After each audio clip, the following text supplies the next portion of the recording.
भेज तो दिया, देखो ऊपर वाला। चलो ठीक है, 8 बजे शुरू करते हैं। देखो मैं पहले बता रहा हूँ, जो काम बोलूँगा वो करो, वैसे नहीं काम चलेगा। अब मैंने जैसे बोला अब जैसे आज ये 2011 करेंगे तो कल 2012-13 करके कंप्लीट रखना। ठीक है, कोई दिक्कत नहीं। तो 2012, 13 और 14 तक कंप्लीट करके रखो।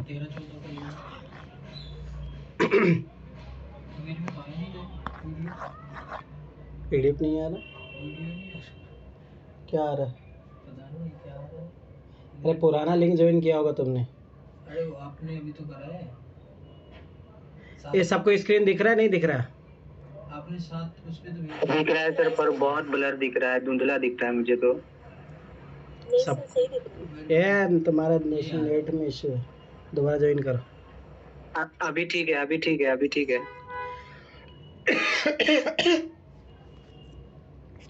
चलो ठीक है, शुरू करते हैं। ठीक है, ध्यान से, मैं फिर बार बार बता रहा हूँ, काम जो बोलता हूँ होमवर्क किया करो, लापरवाही करोगे तो फिर मैं फिर बता रहा हूँ, ये अमित की तरह मैं 1 महीने पहले किया था, तो एग्जाम भी फिर पिछले साल दिया था, अब काहे दे रहे हो इस साल?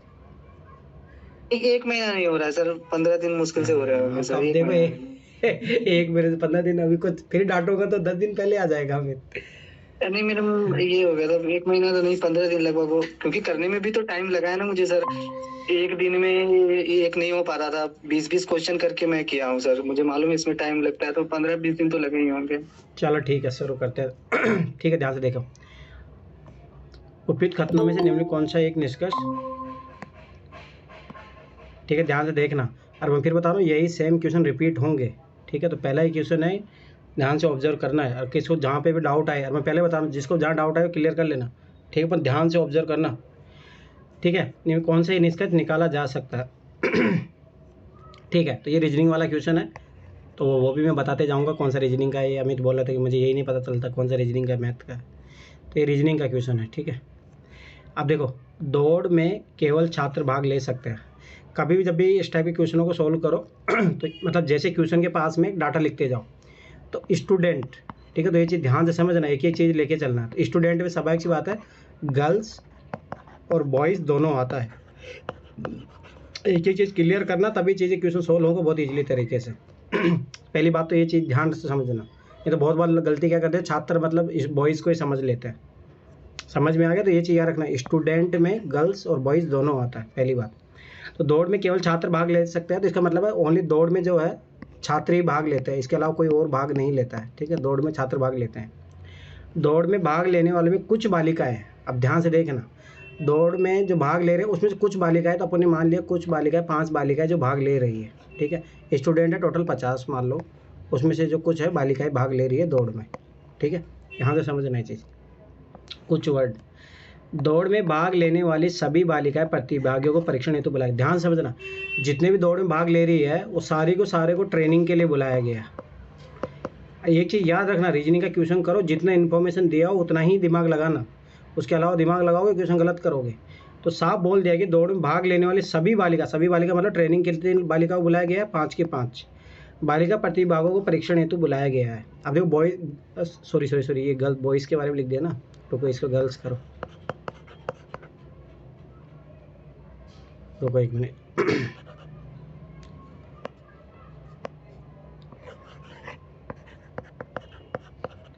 ठीक है, ये बॉयज़ है, बॉयज़ के बारे में देखो अपने को कुछ इन्फॉर्मेशन नहीं दी है बॉयज़ के बारे में, जो सारी इन्फॉर्मेशन अपने गर्ल्स के बारे में ही है, अरे छात्रों के बारे में, तो ध्यान से समझना। अब देखो पहले स्टेटमेंट पढ़ो, दौड़ के सभी प्रतिभागियों को परीक्षण हेतु बुलाया गया है। टोटल विद्यार्थी कितने थे? 50। क्या 50 को ट्रेनिंग पे बुलाया गया है? नो, ओनली 5 को बुलाया गया। एक्सट्रीम वर्ड कट जाएगा। ठीक है, ध्यान समझना, इसमें भी लगेगा वो लॉजिक, तो ध्यान से समझना। तो सभी को नहीं बुलाया गया क्योंकि 50 स्टूडेंट थे, उसमें से ओनली गर्ल्स को बुलाया गया है ट्रेनिंग के लिए। ठीक है, तो ये गया है ऑप्शन ए अपना।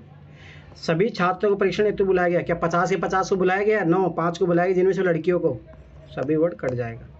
ठीक है, दौड़ के सभी प्रतिभागी जो छात्र हैं, अब देखो ये वाली लाइन पढ़ो, दौड़ में केवल छात्र भाग ले सकते हैं, तो इसका मतलब पार्टिसिपेटिंग ओनली, देखो ये रहे, देखो दौड़ में कौन भाग ले रहे हैं? स्टूडेंट, ये बात तो सही है, दौड़ के सभी प्रतिभागी छात्र है।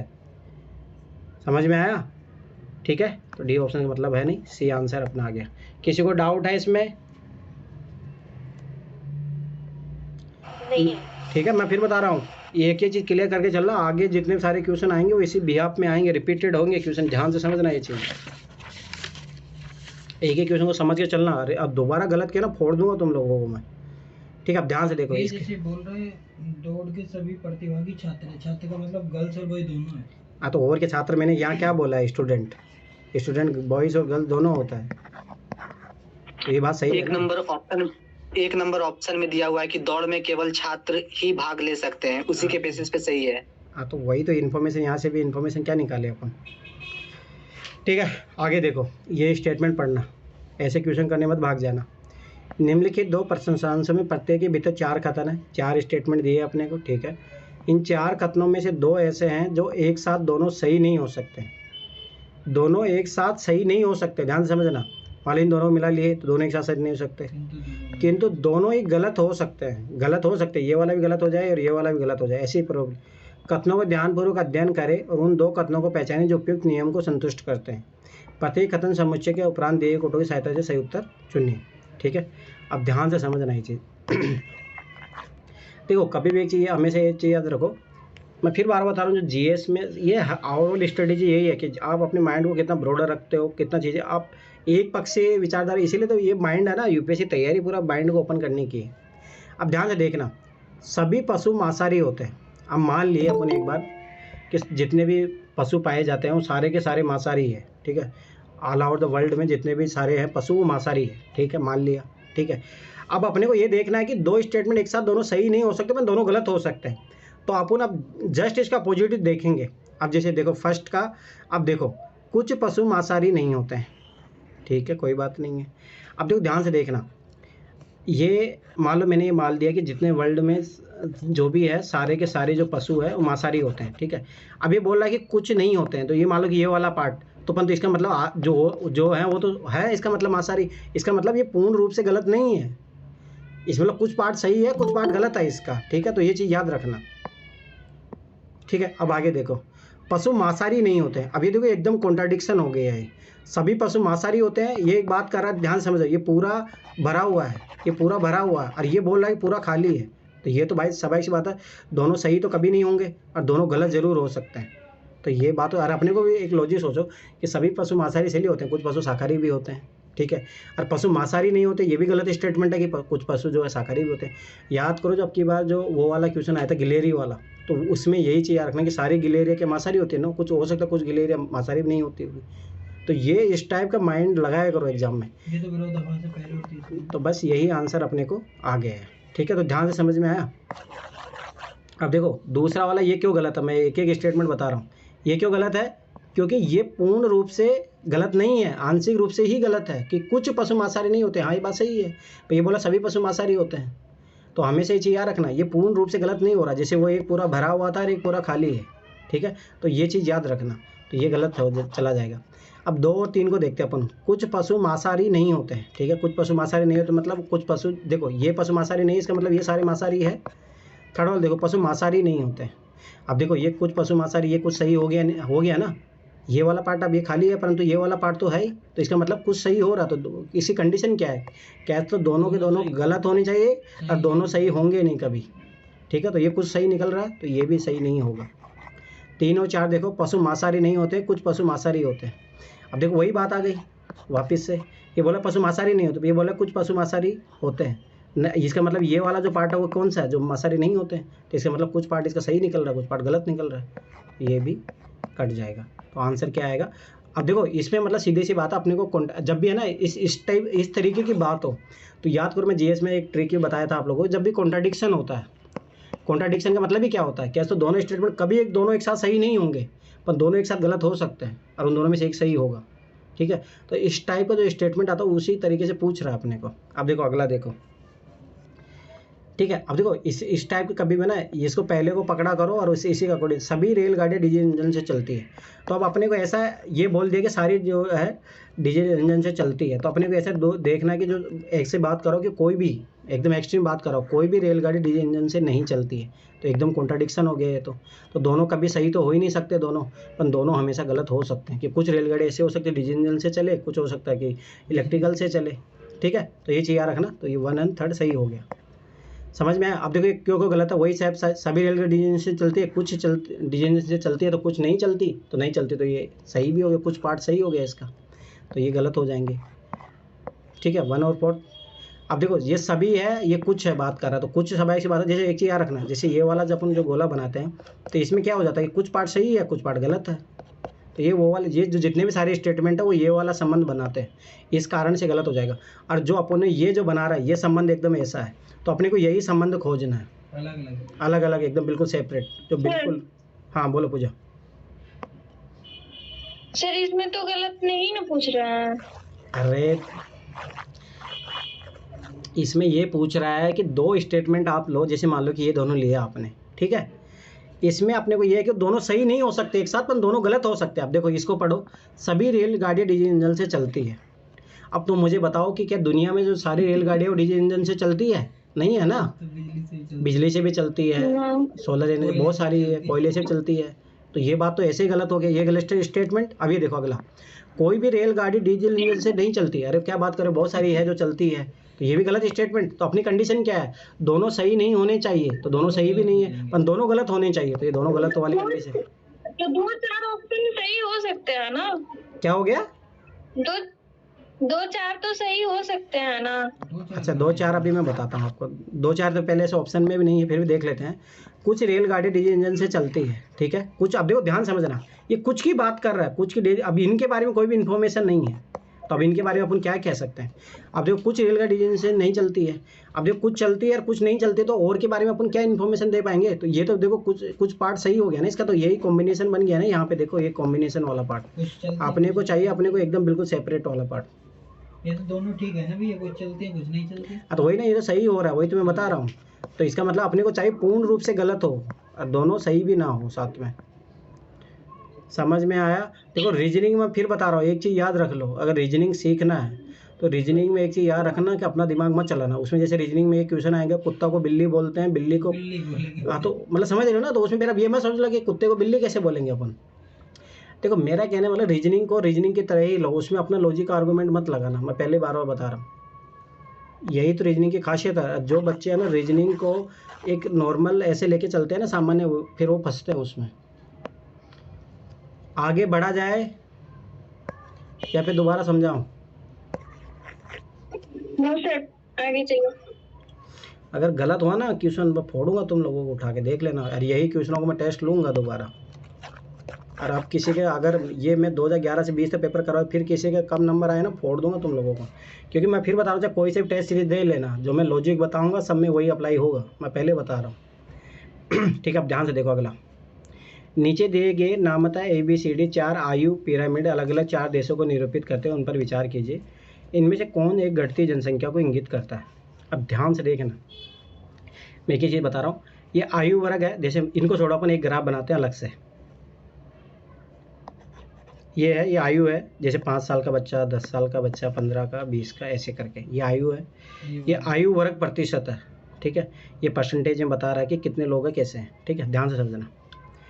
अब देखो कि जैसे मान लो कि 5 साल के बच्चे बहुत ज़्यादा हैं, ठीक है, तो यहाँ पे 5 साल के बच्चे बहुत ज़्यादा हैं, फिर 10 साल के बच्चे उससे कम हो गए, ठीक है।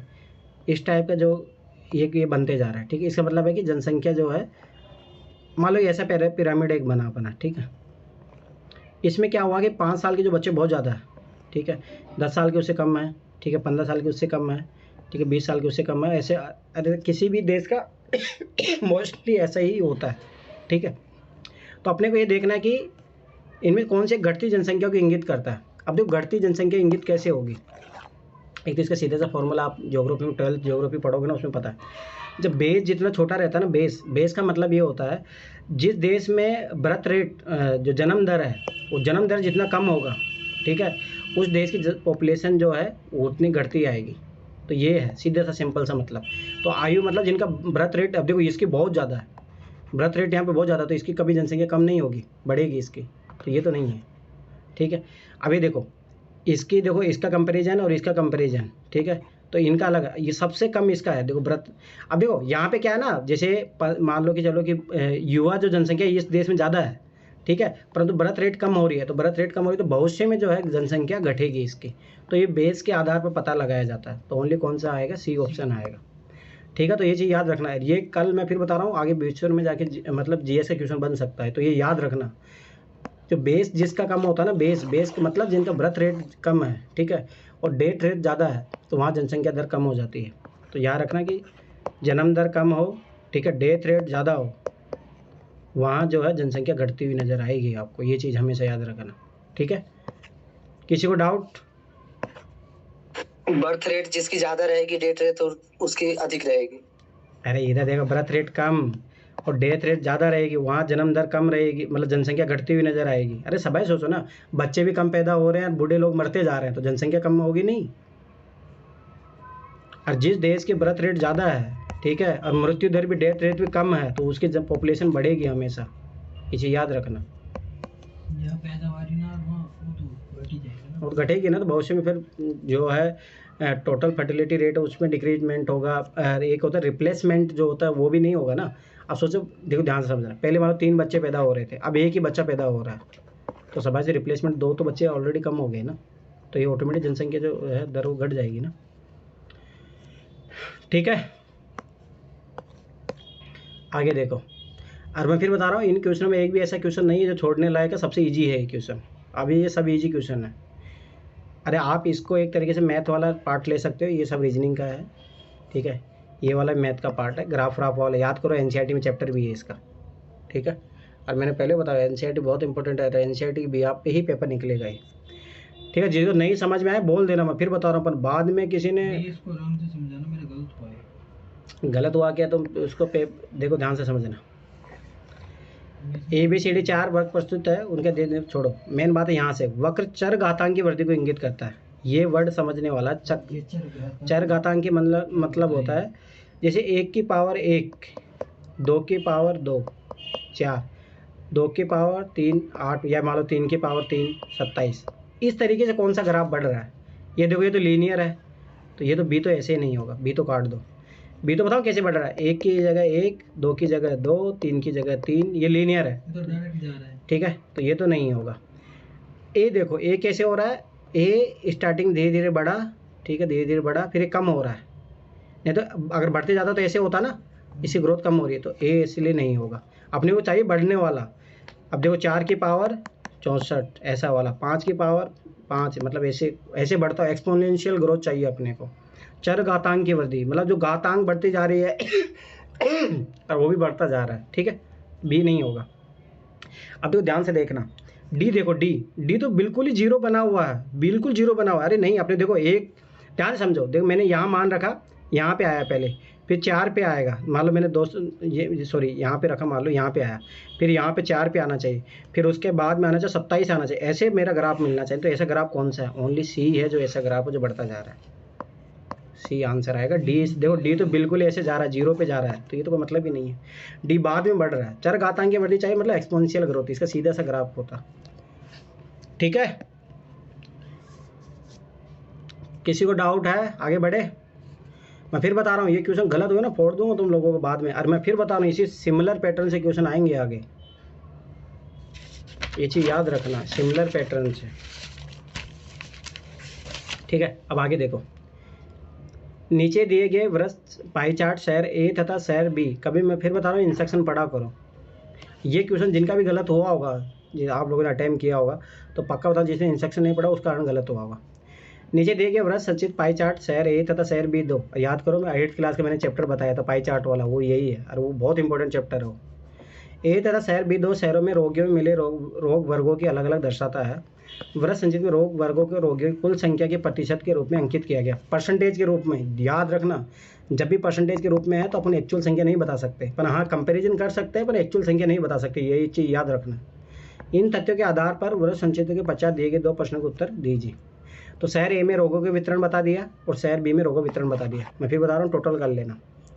यही तो इसमें यही है कि आप डाटा को कैसे एनालाइज करो। ये गलती है जिसने, ये जिसका गलत होता है उसका गलत होने के कारण है ये क्वेश्चन है, जो टोटली नहीं किया। अब इसको टोटल करो, ऊपर वाला 100%, ठीक है, 13 18, ठीक है, 13 13 13 26, ठीक है, 26 अरे ठीक है, मैं जोड़ रहा हूँ, जोड़ना तरीका सीख लो। 13 13 26, 26 है 34, 30 30 60, ठीक है, 60 20 80, 80 2 उधर दे दो, 100 हो गया। ये फास्ट जोड़ने का तरीका होता है, ठीक है, नहीं तो फिर वो ऐसे जोड़ते रहोगे लाइन वाला। इसका टोटल देखो 20, ठीक है। अब ऐसा कोई देखो 20 30 50 हो गया, 50 70 70, अगर इसको 30 दे दो 100, ठीक है। फिर इसके बाद 2 फिर भी बचेगा 102, और 102 और 19 करोगे तो 121 हो गया, ठीक है।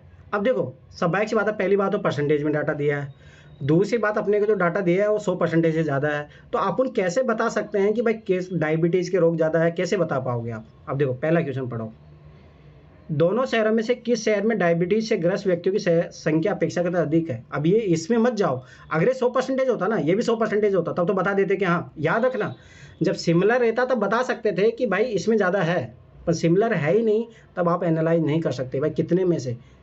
याद रखना ये चीज़, ये हो सकता है 5000 का हो, ध्यान से देखो। अब देखो ध्यान से देखना, मालूम इसका 5000 का निकालूंगा, ये 3000 में से निकलेगा तो ज़्यादा ही निकलेगा ना, तो अपनी नहीं पता लगा सकते। टोटल व्यक्ति जब तक नहीं दिए होंगे तब तक आप निकाल नहीं सकते। तो सीधी सी बात है, डायरेक्ट कोई अनुमान नहीं निकाला जा सकता। इसका रीज़न मैं फिर बता रहा हूँ, परसेंटेज वाले क्वेश्चन में ये चीज़ याद रखना, जब तक टोटल अपने को नहीं दिया है तब तक नहीं निकाल सकते आप, पर तो हाँ कंपेरिजन कर सकते हैं। अब जैसे अगले वाले क्वेश्चन में उसमें कंपेरिजन पूछा है, इन आलेखों के आधार पर हम उन व्यक्तियों के बारे में क्या कह सकते हैं जिन्हें एक से अधिक रोग है? हाँ, ये बता सकते हैं। तो इसका मतलब स्वाभाविक सी बात है, यहाँ पे ज़्यादा लोगों को वो है, बीमारी है, इसलिए तो ज़्यादा जा रहा है ना।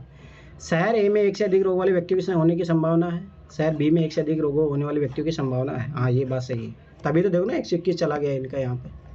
तो मतलब कुछ व्यक्तियों को एक से ज़्यादा रोग है, इसीलिए तो देखो व्यक्ति तो स्वाभाविक सी बात है सिमिलर ही थे, पर किसी को बीमारी ज़्यादा थी ना, इसलिए ज़्यादा गया। ए और बी दोनों शहर में एक से अधिक रोगों वाले व्यक्ति होने की संभावना है ना, कोई अनुमान नहीं निकाल जा सकता। नहीं, ये अनुमान इसलिए नहीं निकाल जा सकते, यहाँ पे टोटल नंबर चाहिए अपने को, ये चीज़ याद रखना परसेंटेज वाले क्वेश्चन में, ठीक है। किसी को डाउट? ये तो मैथ है ना? हाँ, ये मैथ है, ये मैथ के क्वेश्चन है, ये दोनों के दोनों मैथ है। मैं ये तो बताया तो सही, मैथ क्लास के NCERT में, और मैं फिर बता रहा हूँ चैप्टर जो मैंने इंपॉर्टेंट बताया तो पढ़ लेना, बहुत इंपॉर्टेंट है वो। क्वेश्चन आएंगे 25-30 क्वेश्चन वहीं से फंसेंगे, ठीक है। अब आ जाओ अगला क्वेश्चन और ये जाके देखना, ग्राफ वाला चैप्टर है उसमें ये क्वेश्चन है, NCERT पढ़ोगे उसी में।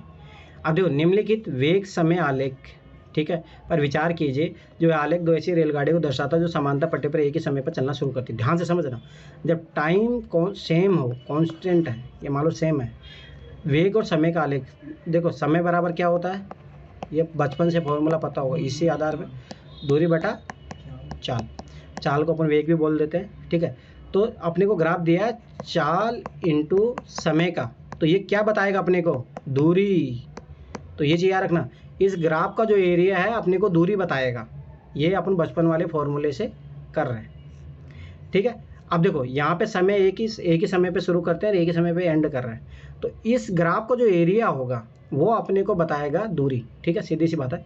पर ये पढ़ लेना, कौन सा सही नहीं है वो पूछ रहा है, ठीक है। अब एक ही चीज़ ध्यान से देखना, रेलगाड़ी बी का प्रारंभिक त्वरण रेलगाड़ी ए के प्रारंभिक त्वरण की अपेक्षा अधिक है, ये बात सही है। अब ध्यान से देखना, ये बचपन में आपने अगर साइंस वाले NCERT पढ़े होगा ना, तो उसमें एक आता है जिससे उसमें एक बच्चा जो पत्थर फेंकता है, तो एक बच्चा पत्थर फेंक रहा है ऐसे, और एक बच्चा फेंकता है पत्थर ऐसे, तो उसका त्वरण ज़्यादा होता है, इसलिए वो ज़्यादा दूरी डिस्टेंस भी कवर करता है। ये चीज़ याद रखना, अगर NCERT अगर आपने पढ़ा होगा ना 6 या 7 क्लास के NCERT में है ये चीज़, कि जब बच्चा एक्सीलरेशन जब उसको ज़्यादा होता है तो डिस्टेंस ज़्यादा कवर करता है। तो इसके स्वाभाविक सी बात है, देखो बी का त्वरण ज़्यादा है और डिस्टेंस भी ज़्यादा कवर करेगा, ये एकदम सही स्टेटमेंट है, ठीक है। रेलगाड़ी बी सदा रेलगाड़ी ए की अपेक्षा अधिक तेज दौड़ रही है। हाँ देखो, वेग वेलोसिटी ग्राफ को रीड करना सीखो ध्यान से। देखो वेग किसका ज़्यादा है, बी का ज़्यादा है और हमेशा ज़्यादा है, समझ में आ रहा है ना। देखो एकदम ज़्यादा है वेग, ये देखो इसका तो वेग कांस्टेंट है एकदम, मतलब धीरे धीरे बढ़ रहा है ज़्यादा, पर इसका तो देखो इसका हमेशा ज़्यादा है। ये तो देखो वेग का ग्राफ, एक ग्राफ का पढ़ना तो आता होगा बचपन 10th क्लास ऐसे पास नहीं करके आए हो तुम लोग। ये वेग देखो, वेग देख रहे हैं तो देखो हमेशा इसका ज़्यादा है, कंपैरिजन करो, देखो हमेशा ये यहाँ पे वेग हमेशा इसका ज़्यादा है, ठीक है। तो ये बात भी सही है। समय t0 पर दोनों रेलगाड़ी वेग समान है। हाँ यहाँ देखो, यहाँ दोनों का वेग समान है, एकदम सही बात है, क्योंकि दोनों आके मिल गई है। रुक जाओ मैं इसको थोड़ा साफ कर देता हूँ। ये देखो ध्यान से देखो, यहाँ पे t0 देखो दोनों मिल गई है और दोनों का वेग समान है यहाँ पे, ये तो एकदम सही बात है, ये भी सही है।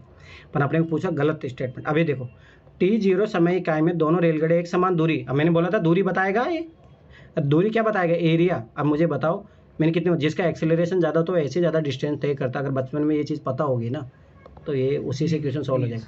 और ऐसे देखो इसका एरिया देखो ज़्यादा है, बी का रेल जो है एरिया ज़्यादा, तो दूरी भी वो ज़्यादा तय करेगा, और इसका एरिया यही है। और ये किससे निकाल देंगे, बचपन में ऐसे बहुत सारे क्वेश्चन भी किए होंगे, 1/2 आधार इंटू ऊंचाई वाला क्वेश्चन। ठीक है, तो ऐसे भी दिख रहा है, ग्राफ से दिख रहा है कि किसका ज़्यादा है। देखो कौन ज़्यादा बड़ा है, बी गलत, डी आंसर हो जाएगा। समझ में आया? हाँ, तो मैं देखूंगा तुम लोग जब ये ऐसे क्वेश्चन गलत किए ना, फोड़ दूंगा तुम लोगों को। और मैं फिर बता रहा हूँ, कोई सा भी टेस्ट ही दे लेना, 100 से कम नंबर नहीं आना चाहिए ये क्लासेस कराने के बाद, क्योंकि जो भी क्वेश्चन होगा ना वो इर्द गिर्द घूमेगा इन पेपरों के, ये चीज़ याद रख लेना।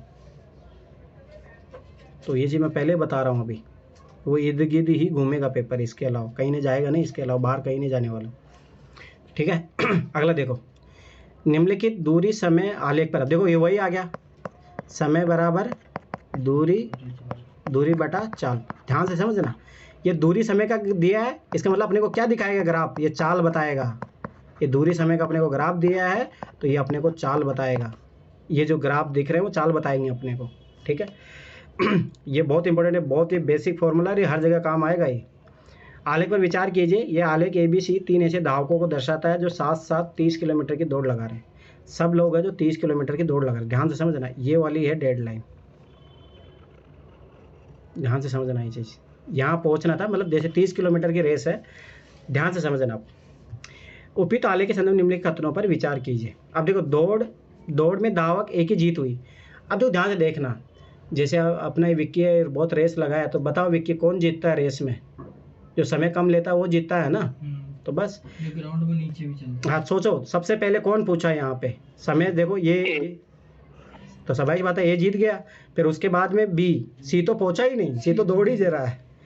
समझ में आ गया? तो ये अपना ये ग्राफ बन गया, ए जीत गया, ए आ गया, तो ये तो पहला सही है स्टेटमेंट, तो ये गया अपना काम से।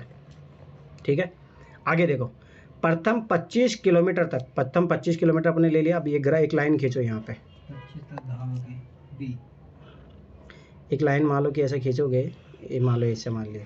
ठीक है, प्रथम 25 किलोमीटर धावक बी धावक ए से आगे था। ये बात तो सही है भाई, देखो ध्यान से देखना।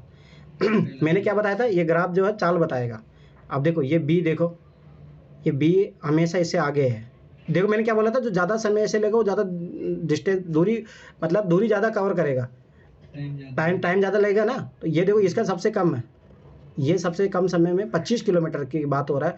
तो 25 किलोमीटर में धावक बी से ए से आगे था, ये बात सही है। समझ में आया? नहीं समझ में आया?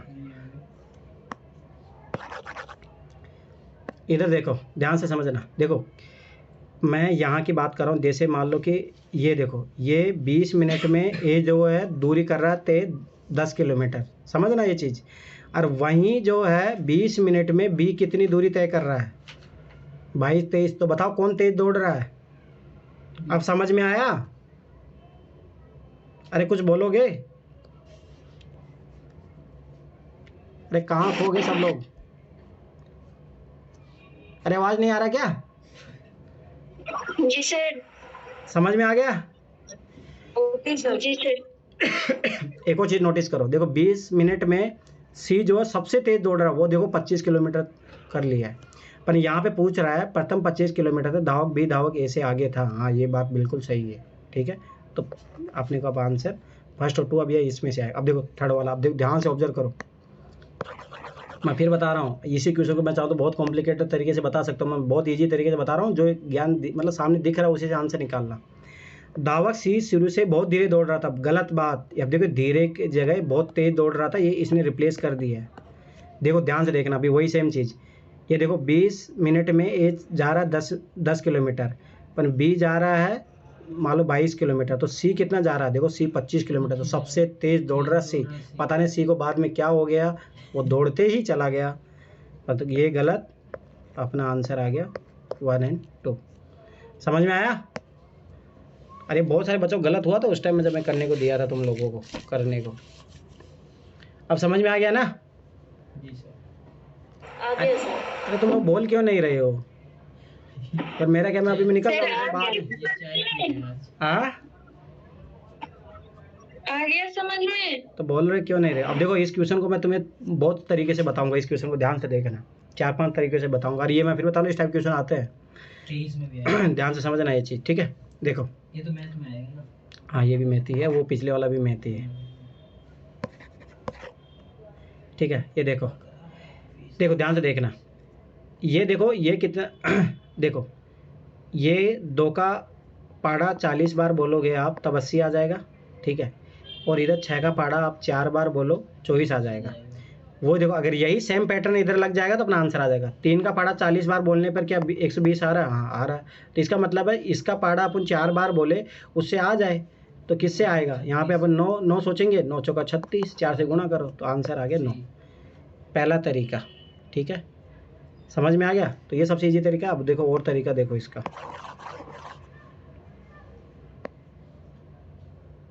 ठीक है? एक तो ये तरीका है, सिंपल सा जो तरीका है उसमें इतने ज़्यादा कुछ सोचने की ज़रूरत नहीं है। देखो आगे देखो, मैंने एक तरीका और खोजा था, हाँ ये देखो, देखो 2 का इसमें भाग दो कितनी बार गया? 12 बार। 3 का इसमें भाग दो तब भी कितनी बार गया? 12 बार। ध्यान से समझना। तो ये चीज़ तो लग रही है अपने, मतलब ये सेम चीज़ लग रही है। तो इधर अपन 6 का भाग दो, इसमें 6 का भाग दोगे तो कितनी बार जाएगा? इसमें 1 गया, 6 के 2 36 18, 2 शेषफल बच रहा है। तो यहाँ पे अगर 2 शेषफल बच जाएगा, ऐसी संख्या सोचो। अपन 9 सोचा, यहाँ पे 9 से मान लो जो अभी आंसर आ गया था अपन ऑप्शन मेथड से 9 का भाग दिया तो 3 9 ते 27, यहाँ पे 3 शेषफल बच रहा है। नहीं ये मेथड नहीं, ये नहीं, रुक जाओ ये नहीं, रुक जाओ, एक और तरीका था इसका, मैंने 3-4 तरीके से रेशियो निकालने 2 और 6 का रेशियो और 80 या 24 का रेशियो निकालने का। उससे कितना आएगा? 1:3। और ये नहीं, फिर वो आएगा कहाँ? आ रहा है वो, नहीं आएगा। आ रहा है फिर आ रहा है। अरे रुको, मैंने कुछ और तरीका ऐसे भी सोचा तो। जाएंगे, 3 3 9 गुणा भी करेंगे तो ऊपर ऐसे तो हाँ वो देख, हाँ ठीक है ये देखो, हाँ ये सही बोला, पर 2 इंटू 3 करोगे तो 3 इंटू 3। परंतु ये रहता है कि मेन जो फॉर्मूला है कि वो सब पे लागू होना चाहिए, वो ज़्यादा बेस्ट तरीका। तो वो वही तरीका था, वो 40 से गुणा वाला, इधर 4, ठीक है? तो ये चीज़ याद रखना, मैंने और तरीके से भी करवाया था, ये चीज़ छोड़ो। तो 2 और 6 का रेशियो 1:3 हो जाएगा सर, और 3 और 9 का रेशियो 1:3 हो जाएगा। फिर 80 और 24 का रेशियो कितना हो जाएगा? 80 और 24 का रेशियो 10:3 हो जाएगा। और फिर 120 और 36 का रेशियो भी हो जाएगा 10 और 3। हाँ वो भी लग सकता है, लंबा जाएगा। 1 सेकंड का क्वेश्चन। ठीक है? ये तो सिंपल जो तरीका है वो 40 वाला ही है, ठीक है? तो वो चीज़ याद रखना, ठीक है? ऐसे तो एक तरीका और है, देखो 6 है, इन दोनों को जोड़ो 6, इतना कितना आ रहा है? 9, तो 9। अरे ठीक है वो छोड़ो, अब ज़्यादा नहीं, एक ही तरीका देखो। अब देखो ये क्वेश्चन यूपीएससी में रिपीट हुआ है आगे जाके 2-3 बार, और मैं फिर बता रहा हूँ आगे और बार हो सकता है ये क्वेश्चन, ठीक है? तो इस क्वेश्चन को ध्यान से समझना, ये क्वेश्चन रिपीट हुआ है और आगे भी रिपीट हुआ है और आगे और हो सकता है। नहीं, ये भी मैथ ही मान लो, या रीजनिंग भी मान सकते, दोनों मान सकते, कोई भी रीजनिंग मान लो, ठीक है? रीजनिंग है नहीं बने तो। अब देखो ये सर दृष्टि वालों ने भी रिपीट किया है टेस्ट सीरीज में। हाँ वो मैं इसीलिए तो बोल रहा हूँ कि जब मैं 2011 से लेकर 2023 तक करवा दूंगा, फिर अगर टेस्ट में फेल हुए ना उठा के फेंक दूंगा तुम लोगों को, क्योंकि क्वेश्चन मैं जो करवा रहा हूँ उसके इर्द गिर्द ही आएंगे।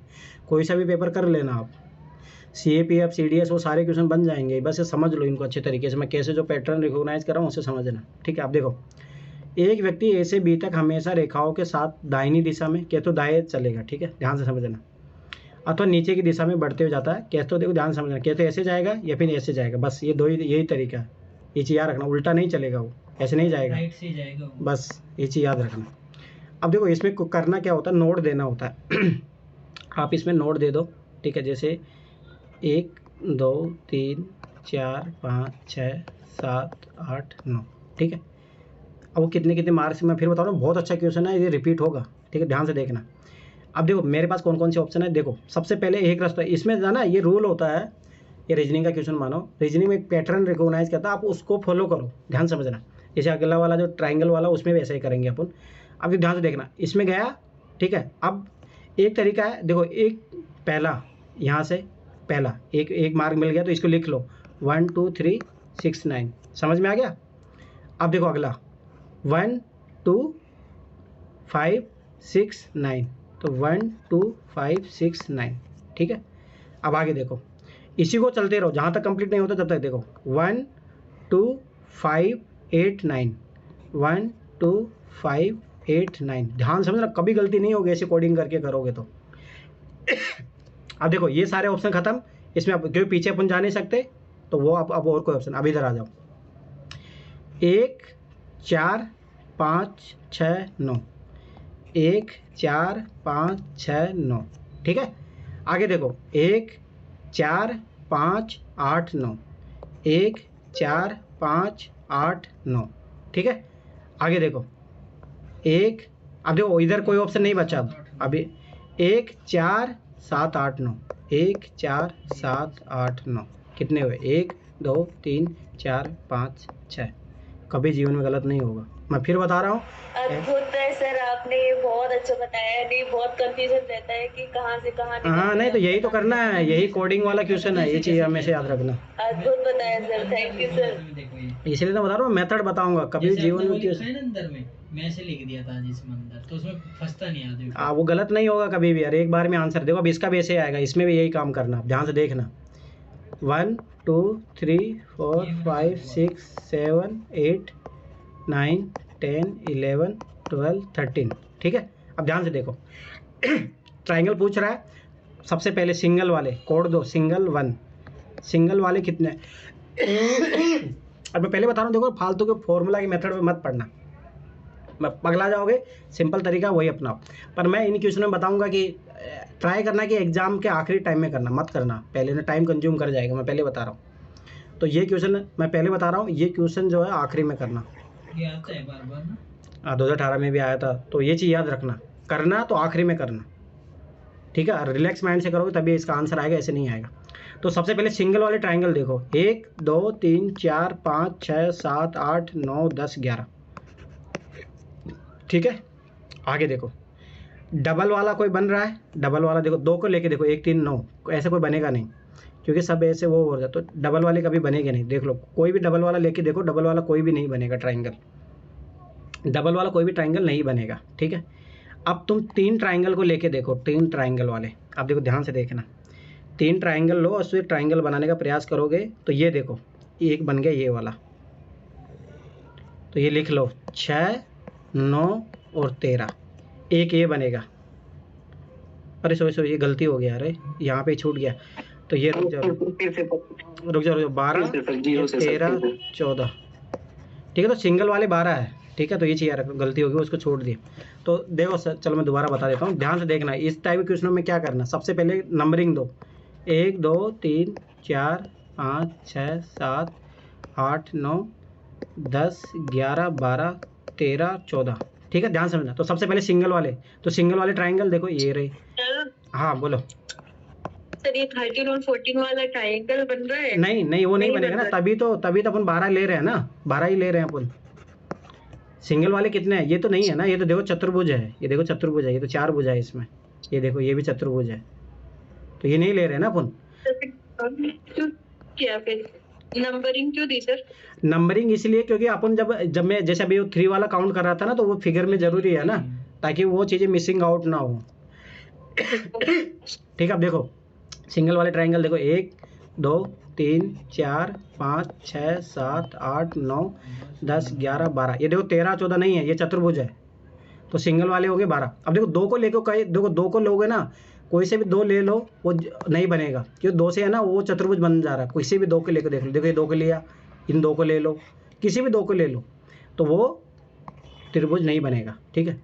अब देखो मैं दूसरा पेन यूज़ कर रहा हूँ, देखो 3 वाले ध्यान से देखना, ये वाला देखो, ये ट्राइंगल बन गया और एक ये ट्राइंगल। इसके अलावा तुम 3 को लेके देख लो, कहीं पे भी नहीं बनेगा।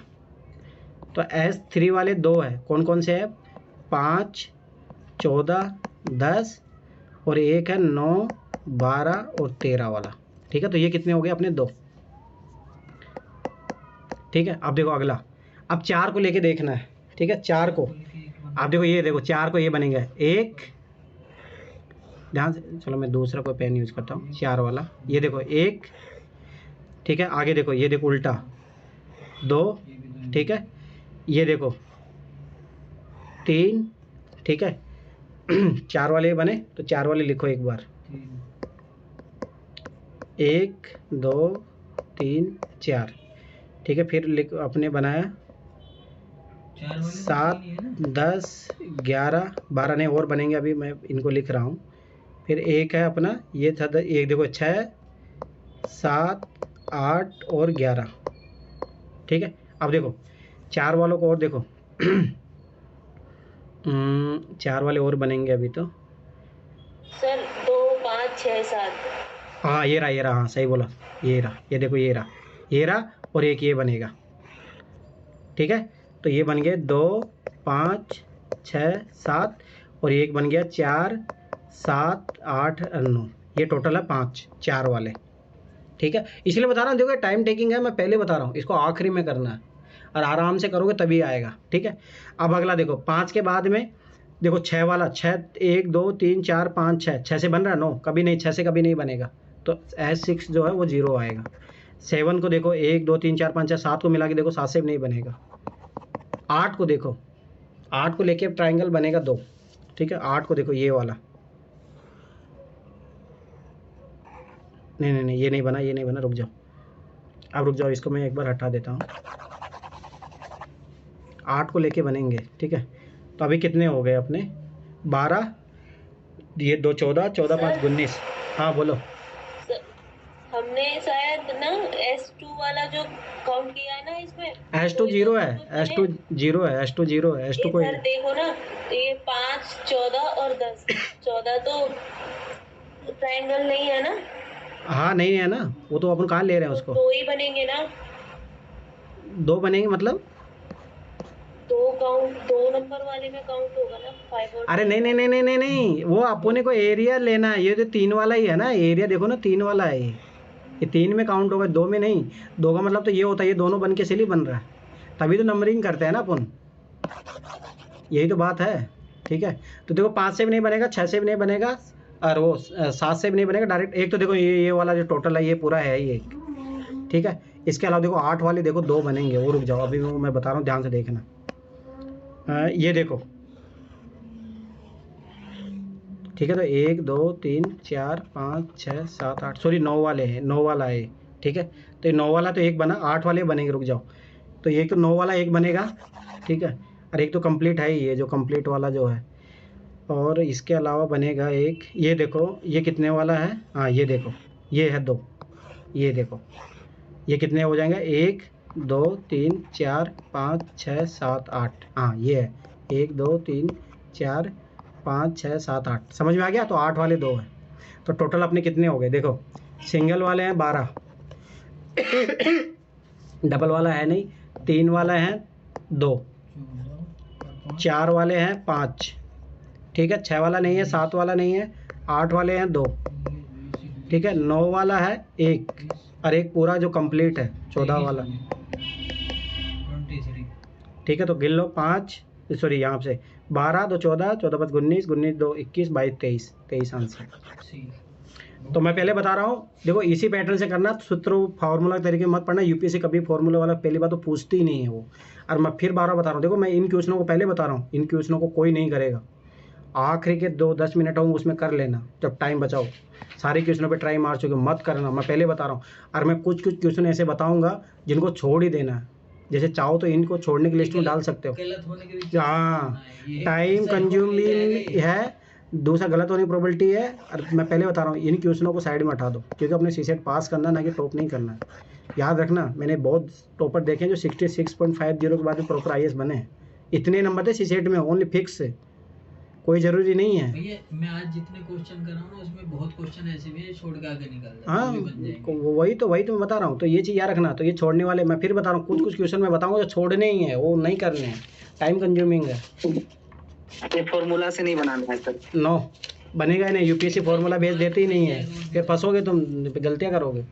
अरे मैंने पहली बात बता दिया ना। अब देखो, अगर इफ़ यू फॉलो मी, अगर मेरा ऑर्डर, मतलब ऑर्डर नहीं, अगर मेरी सजेशन आप मानते हो तो ये क्वेश्चन अटेम्प्ट नहीं करना। मैं अभी साफ के लिए शब्दों में बोल रहा हूँ, देखते ही साइड में कर देना, देखते ही साइड में कर देना, उनको बाद में डालना सबसे। करना ही नहीं है। तो आज ये जो पैटर्न बताया है ना सर, इसके अकॉर्डिंग तो मेरे को सही लग रहा है कि अटेम्प्ट कर लेना चाहिए। प्रैक्टिस थोड़ी सी हो जाएगी तो वो हैबिट में भी आ जाएगा। परंतु मेरा मानना ना, देखो ना, गलत हो जाएगा। हाँ वो जो तरीका जो मैं बताऊँ करना तो ऐसे ही अटेम्प्ट करना, ठीक है। आप देख लो, जिसकी प्रैक्टिस अच्छी हो जाए तो थोड़ा नोटिस कर लेना। परंतु मेरा ये मानना कि मैं पर्सनली सजेशन है कि बचना चाहिए, टाइम टेकिंग है। और करना आना नहीं ना तो आखिरी के 10 मिनट, मैं पहले बता रहा हूँ। बस लास्ट में जब ना कुछ हाँ, आखिरी के 10 मिनट मैं पहले बता रहा हूँ, करना है तो आखिरी के 10 मिनट, तो ये चीज़ याद रख लेना, ठीक है। पहले मत करना, नहीं तो फिर तुम्हारी गलती यही मैं देखा हूँ तुम्हारा शीशे, जब भी तुम बोलती हो कि सर टाइम बहुत ज़्यादा लग जाता है, कि एक्यूरेसी भी नहीं आ रही, वो कारण यही है। वो आपकी तरह तो ही सिलेक्टिव पेपर बनो, आ जाएगी। ठीक है। तो ये चीज़ याद रखना, करना है तो आखिरी के 10 मिनट में, करना तो मैं जो मेथड बताऊँ उसी तरीके से करना है, ठीक है। अब आगे देखो। किसी दावत में शामिल होने के दौरान एक व्यक्ति संदूषित जल के संपर्क में आ गया, ठीक है। वो बीमार, मतलब खराब पानी पी लिया, ठीक है। उसे कुछ दिनों बाद बुखार आ गया। देखो ध्यान समझना, एक ही चीज़ पढ़ो, कुछ दिनों बाद बुखार आया तो इसका मतलब देखो यहाँ बुखार नहीं आया उसको, यहाँ पे बुखार आया, यहाँ पे ये बी वाली स्टेज में। शुरू के कुछ दिनों तक वो बुखार और दस्त को भुगतता रहा, फिर उसने डॉक्टर से दवा ली। अब यहाँ तक भुगतता रहा, फिर यहाँ उसने जाके दवाई ले ली, अब उसको आराम मिलना शुरू हो जाएगा। उपचार शुरू करने के पश्चात शीघ्र उसे आराम आना शुरू हो गया, शीघ्र आराम आना शुरू हो गया। यहाँ पे कुछ दिनों में बिल्कुल ठीक हो गया, बिल्कुल ठीक हो गया, तो ये वाली अवस्था है वो। ये देखो वापस से यहीं इसी स्टेज पे आ गया वो, तो एकदम स्वस्थ हो गया। निम्न आर्य में किस व्यक्ति को रुग्ण अवस्था के विभिन्न चरणों के ABCD के क्षेत्र रूप में दर्शाया गया। अब ध्यान से समझना एक एक चीज। वक्र का कौन से क्षेत्र संक्रमण के उद्भवन चरण के संगत है, मतलब सबाई सी बात है, कहाँ उसके जीवाणु, देखो ध्यान से, आप देखो इस ग्राफ को, मैं देखो ग्राफ से आंसर निकाल रहे हैं अपन, कोई वो विद्वानता नहीं लगानी इसमें। ध्यान से देखो, देखो यहाँ पे देखो, ये जो 0 है यहाँ पे मतलब जीवाणु की संख्या 1-2 हो गई है, उसकी बढ़ रही है, तो ये उद्भवन चरण है उसका। यहाँ से पता चला। यहाँ पे उसको 1-2 जीवाणु, तो ये उद्भवन चरण यही है, तो आंसर ए, ठीक है। आगे देखो, वक्र के किस क्षेत्र में इंगित होता है उस व्यक्ति में संक्रमण के लक्षण प्रकट होने लगे। तो लक्षण याद रखना, जब जीवाणु की संख्या बढ़ेगी तो लक्षण मतलब बी में प्रकट होंगे, तो यहाँ पे बी आंसर। आगे देखो, वक्र के किस क्षेत्र में इंगित होता है कि उपचार से प्रभावी राहत हुई है। कहाँ प्रभावी राहत, मैंने बोला ही था, प्रभावी राहत, इफेक्टिव।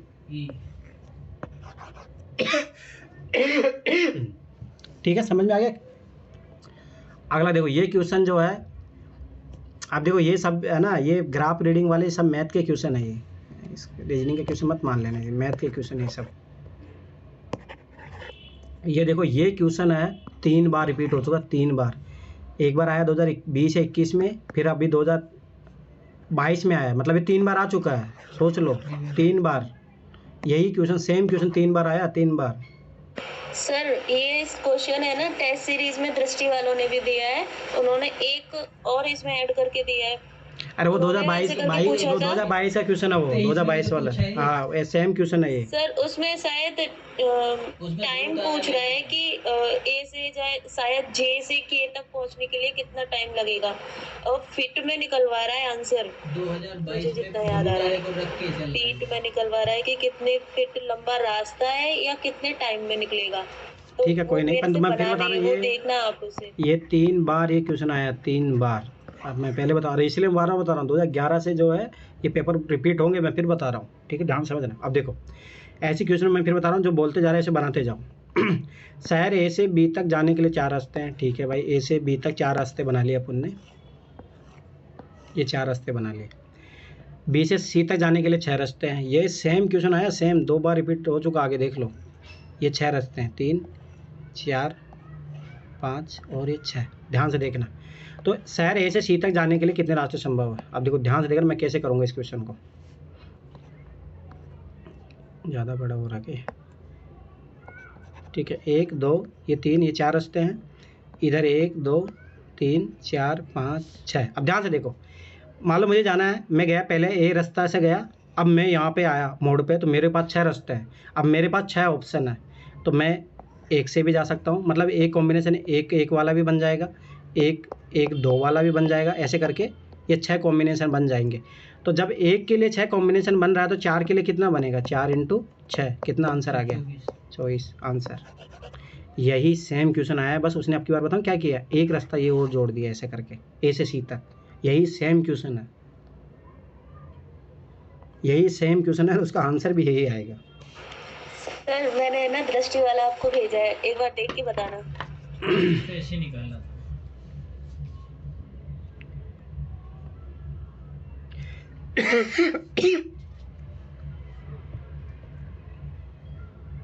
कहाँ आया नहीं, कहाँ भेजा है? व्हाट्सएप पे आ रहा है। तो यही सिंपल था सर। ए से बी तक 4 और बी से सी तक 6। कौन सा क्वेश्चन है? 38 और 38 और 39। 38 तो निकल रहा है, 39 पूछ रहा है। 39 का एक व्यक्ति मोटरसाइकिल यात्रा कर रहा था, मोटरसाइकिल माइलेज 50, ये तो अलग क्वेश्चन हो गया ना। अच्छा वो पूरा अच्छा उसमें दिया है। हाँ तो इसमें फिर वो फॉर्मूला लगेगा ना, टोटल डिस्टेंस निकाल के उससे मल्टीप्लाई कर दो जो कितना कीमत बता रहा है उससे खत्म। उसमें क्या है, वो सेम ही क्वेश्चन है वो, उसमें वही तो सेम करोगे तो है, बट थोड़ा सा उसने क्या किया है कि मीटर में, मैं इसको बताऊंगी। चलो ठीक है, वो देखते हैं उसका भी आगे। अब देखो ये क्वेश्चन देखो, अब देखो ये एक सिंपल मैं तरीके से बता देता हूँ, दोनों तरीके से मैं बता देता हूँ। देखो और ये 10th क्लास का क्वेश्चन है ये, ठीक है, इसलिए 10th NCERT का क्वेश्चन है, सेम रिपीटेड क्वेश्चन। किसी निर्माण कार्य की संविदा में एक निर्धारित तिथि के परे कार्य समापन देने के लिए दंड का विनिर्देशन किया गया, ठीक है, जो इस प्रकार है। पहले दिन के लिए 200 रुपये, दूसरे दिन के लिए 250 रुपये, तीसरे दिन के लिए 300। प्रत्येक प्रति दिन के दंड पिछले दिनों से 50 रुपये अधिक है। ध्यान से समझना कि प्रत्येक दिन जो है, अब इसका मतलब पहले दिन दंड लगा 200 का, फिर लगेगा 250 का, फिर लगेगा 300 का, ऐसे बढ़ते जा रहा है और 50 रुपये बढ़ रहा है पिछले वाले दिन से। तो ऐसे करके जोड़ते जाओ। अब कितने दिन तक जोड़ना अपने को? 10 दिन। तो ये सबसे तरीका है जोड़ बाकी वाला क्वेश्चन, तो मैं उसी तरीके से बता रहा हूँ। तो 10 दिन का जोड़ दो भाई, ये 400 हो गया, ये 450 हो गया, ये 500 हो गया, ये 550 हो गया। एक बार देख लो, 10 दिन तक ही जोड़ना है। 3 3 6 8 हो गया, 600 650। तो कितना हो गया? 3 3 6 2 8 10, ठीक है। अब देखो बहुत इजी तरीका है। अब मैं जोड़ने का एक तरीका बताता हूँ। देखो कभी भी ना ऐसे, एक तो बच्चों वाला तरीका ऐसे जोड़ लो। सबसे इजी तरीका ये होता है कि ऐसे करो, 200 200 400, ठीक है, यानी 50 इधर है, 400 700, 700 1000। अब यहाँ 50 यहाँ 50, कितना हो गया? 1200। 200 200 400 700 1000 1100 हो गया ना। 11 4 1500, 15 से 1900, 1900 2400, 2400 और यहाँ पे 50 अपने एक्स्ट्रा है ना, ये याद रखना। 2400 और ये 2900, ये 3000 हो गया। 3000 ये हो गया, तो ये देखो 4250 आंसर आ गया। समझ में आया? ठीक है, तो ये है जोड़ बाकी वाला तरीका जो आप कर सकते हो, जिसको मैं फिर बताना UPSC इसी सेम लॉजिक पे आज भी पूछता है। कोई जरूरी नहीं फॉर्मूला आपको पता हो। अब आपको लग रहा है कि ऐसे सही होता है, वो फॉर्मूला याद भी नहीं रहता, मेरे को भी याद नहीं रहा, लेकिन मैंने सर इसमें अपना दिमाग लगाया कि इसका बेस है ना 200 है, 200 का 10 से मल्टीप्लाई करके वो तो सेफ साइड निकाल लिया और बाकी के सबको ऐड कर दिया, जो बचा 10 का। चलो ठीक है। अब वो फॉर्मूला देखो, जैसे देखो अब ध्यान से देखना, 200 है पहले दिन, फिर 250 है, फिर ऐसे करके बढ़ते जा रहा है। ध्यान से समझना। तो अपन एक पढ़ते हैं अपन समांतर श्रेणी। समांतर श्रेणी में समान अंतर से बढ़ता जाता है। देखो 50 का अंतर, इसमें भी 50 का अंतर, और आगे बोल रहा है 50 का अंतर है, ठीक है। तो वो श्रेणी के समांतर श्रेणी के पदों का योग का सूत्र है। ध्यान से समझना ये चीज़। समांतर श्रेणी के पदों का योग का सूत्र है n/2 2a + n-1d, ठीक है। ध्यान से देखना।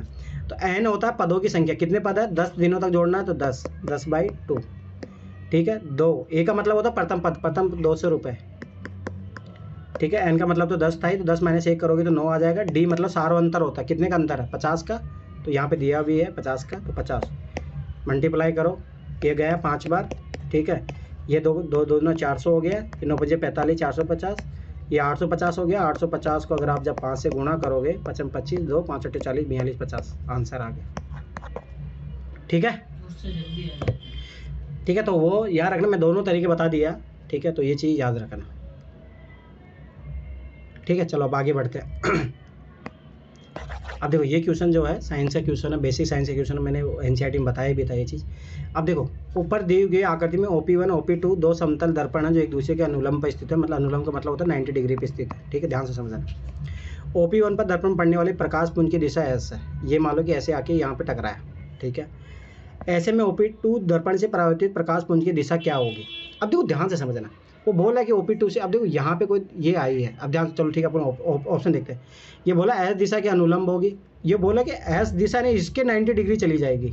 तो ये तो कभी पॉसिबल ही नहीं है कि वापस ऐसे रिफ्लेक्शन होकर ऐसे चली जाएगी, वो कभी नहीं होगा। एच डिग्री 45 डिग्री पे, अनुलंब का मतलब यहाँ 90 डिग्री है, ये चीज़ याद रखना, ठीक है। 49 डिग्री मतलब 45 डिग्री, ये देखो 90 डिग्री अगर ऐसे बनाओगे तो ऐसे चली जाएगी, ऐसे 90 डिग्री ये होगा, क्योंकि 45, अरे ये 45 बोला ऐसे, तो ये भी पॉसिबल नहीं है, ठीक है। एस दिशा के 60 डिग्री पे, ये भी फालतू बात बोल दी है, 60 डिग्री पे ऐसे कैसे होगी। अब तो सिंपल सी बात है, देखो एक चीज़ याद रखना, अब ये बचपन में आपने बहुत बार गेम खेला होगा, जैसे कभी देखा शीशे से खेला है, शीशे के किरणें को लेके, तो भाई वो रिफ्लेक्शन होता है, जैसे कोई चीज़ यहाँ टकराती है वो ऐसे रिफ्लेक्ट होगी, ऐसे निकलेगी। अब देखो यही सेम चीज़ है, ये एस दिशा ऐसे आ रही थी और वो ऐसे जा रही है, तो एस दिशा के विपरीत है और समांतर है, समांतर मतलब पैरेलल होता है, तो ये पैरेलल हो ही गया, दोनों चीज़ें पैरेलल है, खत्म, आंसर आ गया। अरे बेसिक साइंस वाला क्वेश्चन है, इतनी तो साइंस पढ़ी हुई होनी चाहिए। अब देखो ये वाला क्वेश्चन ये आपके पास 2023 में आया, इसीलिए मैं फिर 12 बता रहा हूँ, ये पेपर रिपीट होंगे, मैं फिर 12 बता रहा हूँ। अब देखो मैं इसको क्वेश्चन को कैसे करूँगा, यही सेम क्वेश्चन आपके बस उसने झंडा वाला क्वेश्चन दे दिया था, 4 ऑप्शन 4 बनाए थे उसने, सेम यही क्वेश्चन है, यही क्वेश्चन है, मैं फिर 12 बता रहा हूँ, बस उसने प्रोबेबिलिटी डाल दिया है, वहाँ पे है कुछ ही नहीं बात। इसलिए प्रोबेबिलिटी वाला चैप्टर पढ़ लेना 11th क्लास से, परमुटेशन कॉम्बिनेशन वाला, और उधर 12th वाली प्रोबेबिलिटी इतनी ज़्यादा पढ़ने की जरूरत नहीं है, अपन हल्का फुल्का देख सकते हो, पर 10th वाली प्रोबेबिलिटी तो पढ़नी है, 10th का जो 11th वाले से क्लियर हो जाएगा, जो मैं भेज दूँ। वो परमुटेशन कॉम्बिनेशन वो तो जरूर पढ़ना, वो इंपॉर्टेंट है, 10-12 क्वेश्चन पूछ रहा है। अब देखो ध्यान से देखना, ऊपर दी गई आकृति में यदि किन्हीं दो निकटवर्ती क्षेत्रों में एक जैसा रंग नहीं भरना हो, मतलब सब ध्यान समझना कि यहाँ पे जैसे मैंने ब्लू कलर भर दिया तो यहाँ नहीं भरना, और मैंने यहाँ भर दिया तो यहाँ नहीं भरना, सिंपल सी बात है, यही है। तो इस आकृति में रंग भरने के लिए कम से कम पूछ रहा है कितने अलग अलग रंगों की ज़रूरत होगी, ठीक है, ध्यान से देखना। सबसे पहले मैंने यहाँ पे देखो ब्लू वाला भर दिया, मैं अब देखो ऑप्शन देखा, सबसे कम पहले अपन 3 कलर लेके चलेंगे, तो मैंने एक ये ले लिया। अब मैंने उसके बाद में यहाँ पे ब्लैक भर दिया, ध्यान से समझना, यहाँ मैंने भर दिया ब्लैक। तो देखो एक कलर से काम चलता नहीं, 2 से, अब देखो 2 से, अब 2 का देखना, अब मैंने ये भर दिया। अब मैं सोच रहा हूँ कि मैं 2 से ही काम चलाऊँ, अब मैंने यहाँ पे क्या है, यहाँ ब्लू भर दिया, ध्यान से देखना। जब मैं यहाँ जैसे ब्लू भरूँगा तो ठीक है, अब मुझे यहाँ पे भाई सबाइश बात है, यहाँ ब्लू नहीं आना चाहिए, तो यहाँ मैंने ब्लैक भर दिया, परंतु देखो ये तो मिल गया ना, मतलब निकटवर्ती में नहीं आना चाहिए, ठीक है, तो ये तो काम चल जाएगा। परंतु सोचो कि जब यहाँ पे आप भरोगे कोई तीसरा वाला कलर, मतलब ये 2 ही अगर भरते रहोगे, तो जैसे यहाँ देखो मैंने ब्लू भरा, ठीक है, पर ये याद रखना कि ये ब्लैक से मैच हो जाएगा, मतलब जैसे ब्लैक से मैच हो गया ना, तो ये नहीं होना चाहिए, तो इसका मतलब अपने को एक और कलर यूज़ करना पड़ेगा, ठीक है, समझ में आया ना। ये मैं मतलब ये देखिए एक चीज़ रखना, जैसे यहाँ भरा वो यहाँ नहीं आना चाहिए, और जो यहाँ भरोगे वो यहाँ पे भी नहीं आना चाहिए, तो हमेशा ये चीज़ याद रखना। इसका मतलब है सबाइश बात। अब देखो मुझे, अब मैं 3 कलर लेके करूँगा, तो पहले मैंने ब्लू भरा, ये बहुत, मैं फिर बता रहा हूँ, ये एक सामान्य लॉजिक का क्वेश्चन है, इसमें ऐसे भी निकल जाएगा ना, कम से कम पूछ रहे हो तो सबसे कम 3 ही ना, वो लॉजिक में फोड़ दूंगा तुम लोगों को। जब मैं इधर निकाला था कलर से ही, मैं एक बात कर रहा हूँ, भी ध्यान नो, ठीक है। अब इधर देखो, अब मैं सबाइश बात है, यहाँ पे है ना ब्लैक नहीं भर सकता, और यहाँ पे जैसे मानो मैं ब्लू भर दिया, अब देखो ध्यान समझना, मैं यहाँ ब्लू भर दिया, अब मैं यहाँ पे ब्लू नहीं भर सकता, तो मुझे कोई तीसरा कलर लेना ही पड़ेगा। अब देखो ये मुझे ग्रीन, अब देखो ऐसे ये ब्लू ग्रीन वाला कॉम्बिनेशन चलता रहेगा, ठीक है, तो ये ब्लू ग्रीन वाला ये चलता रहे। अब समझ बात है, मुझे यहाँ भरने के लिए यहाँ कोई मैं नया कलर लेने की जरूरत नहीं, मैं यहाँ काला भर दूंगा यहाँ पे, तो बता, अब देखो कोई टच नहीं हो रहा है, तो आंसर समझ में आ गया। अरे बताओ समझ में आया नहीं आया? आ गया सर, आ गया। तो बोल काहे नहीं रहे हो दादा। चलो इधर देखो, अब देखो ये क्वेश्चन है। अब देखो इतना पता होना चाहिए, मैंने पहले बताया था, बेसिक जो चीज़ें पढ़ लेना, डायग्राम जो एनसीईआरटी में दिया है, वर्ग क्या होता है, हेड क्या होता है, वो डायरेक्ट क्वेश्चन आता है, आपकी बार भी आया है, आगे में आएगी, मैं फिर बार बता रहा हूँ। अब देखो ऊपर दिखाए अनुसार एक वर्ग को 4 आयतों में विभाजित किया गया है। इसका मतलब है कि वर्ग की चारों भुजाएं सेम होती है, तो ये जैसे मान लो कि ये x होगी तो ये भी x ही होगी, तो ये चीज़ याद रखना, ठीक है। तो वर्ग की ये खासियत होता है। और आयत का ऐसा था कि लंबाई इंटू चौड़ाई, ठीक है, लंबाई दोनों तरफ सेम रहेगी, चौड़ाई दोनों तरफ सेम रहेगी, ठीक है। तो ये अपने को आयत की भुजाओं की लंबाई धनपूर्ण संख्या, ध्यान समझो, पॉजिटिव नंबर है। आकृति में 2 आयतों के क्षेत्रफल अंकित है, ठीक है। वर्ग की प्रत्येक भुजा की लंबाई क्या है, तो ये x का मान पूछ रहा मान लो, ठीक है। अब ध्यान से देखो, अब एक चीज़ सोचो कि अपने को पता है कि ये 15 जो बना है, अभी 15 कैसे बना होगा। अब देखो इतना तो कॉमन सेंस सोचो कि इनकी जो लंबाई चौड़ाई मतलब ज़्यादा अंतर नहीं है इनमें, तो 15 का कॉम्बिनेशन कैसे बनता है, 1 तो 1 × 15 बनता, तो ये ऐसे नहीं आएगा, कैसे आएगा, 3 × 5 से आएगा, क्योंकि अपने देखो दिख रहा है ना, यहाँ देखो डायग्राम देखिए इसने बहुत। देखो एक और चीज़ मैं तुम्हें बता देता हूँ, पहले जो पेपर है इसमें डायग्राम इतने क्यों दिए हैं, इसका रीज़न है पहले है ना जो ब्लाइंड वाले जो लोग होते थे ना, तो उसलिए यूपीएससी ज़्यादा एग्जाम में वो देता था डायग्राम। तो ऐसा हुआ कि बाद में पहले उनके लिए ना, जब जैसे जो नॉर्मल बच्चों के लिए डायग्राम बनाते थे और उनके लिए ये थ्योरी में दिया रहता था, तो यूपीएससी को डिफिकल्टी होती थी। इसलिए अभी देखना मोस्टली बहुत कम चांसेस होता है कि डायग्राम वाले क्वेश्चन पूछता है। तो ये चीज़ याद रखना, डायग्राम वाले क्वेश्चन यूपीएससी बहुत कम पूछेगा, क्योंकि आजकल ब्लाइंड वाले लोगों का जो पेपर है, अपना जो पेपर है, दोनों सेम ही पेपर बनता है। तो ये रीज़न है। तो पहले इसलिए यूपीएससी बहुत ज़्यादा डायग्राम वाले देखना 2012-13 तक बहुत ज़्यादा क्वेश्चन पूछे, फिर धीरे धीरे बाद में कमी कर, फिर हटा ही दिए। अब बहुत रेयर है, एक आध क्वेश्चन आते हैं डायग्राम वाले, ताकि उनको नुकसान ना हो, क्योंकि उनको जब दिखता ही नहीं तो वो डायग्राम वाले क्वेश्चन कैसे करेंगे। परंतु जो ये वाला होता है ना, ये उनके अंगुलियों वाला जो होता है, ऐसे करके मतलब वो बना देते हैं। तो वो बोलते हैं ना उसको, कौन सी लिपि होती है उसकी तरह ऐसे पढ़ते हैं, वो अंगुलियों से पढ़ते हैं, ब्रेल लिपि। जो अंगुलियों से पढ़ते हैं वो। तो ये कारण है कि फिगर वाले जो है आपको नहीं मिलेंगे, ठीक है।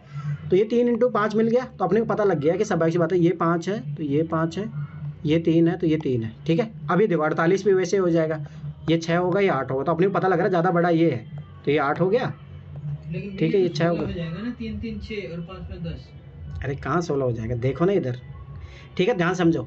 तो ये 6 हो गया, ठीक है, ये भी 6 हो गया। तो अब देखो ये 8 है, ये 3 हो गए, तो ये कितने आ गई, ये वर्ग की भुजा कितनी आ गई, 11। अभी देखो ये 6 है और ये कितना है, 5, तो 6 5 11, तो मतलब सही है, आंसर आ गया 11। कोई फार्मूला नहीं लगाया मैंने, डायरेक्ट किया है। अब चाहूँ तो मैं उस तरीके से भी कर सकता हूँ, इसको एक्स वैक्स मान के, वो तरीका भी मैं बता देता हूँ, क्योंकि ज़रूरत पड़ेगी ऐसे तरीक़ों को भी, ठीक है। तो वो तरीका भी सीख लो, ध्यान से देखो। अब इधर मुझे पता है कि वृक्क की भुजा होती है एक्स, ठीक, ध्यान से समझना ये चीज़। मैंने टोटल मान लिया एक्स, ध्यान से देखना ये चीज़ है ना। अब देखो, अब ये मैंने माना एक्स, ठीक है, और ये भी यहाँ से लेके यहाँ तक ही भी एक्स ही होता है, ठीक है। अब देखो मैंने ये मान लिया 3 × 5 का, तो ये 3 है, ये 5 है मान लो, ठीक, ध्यान से समझना ये चीज़।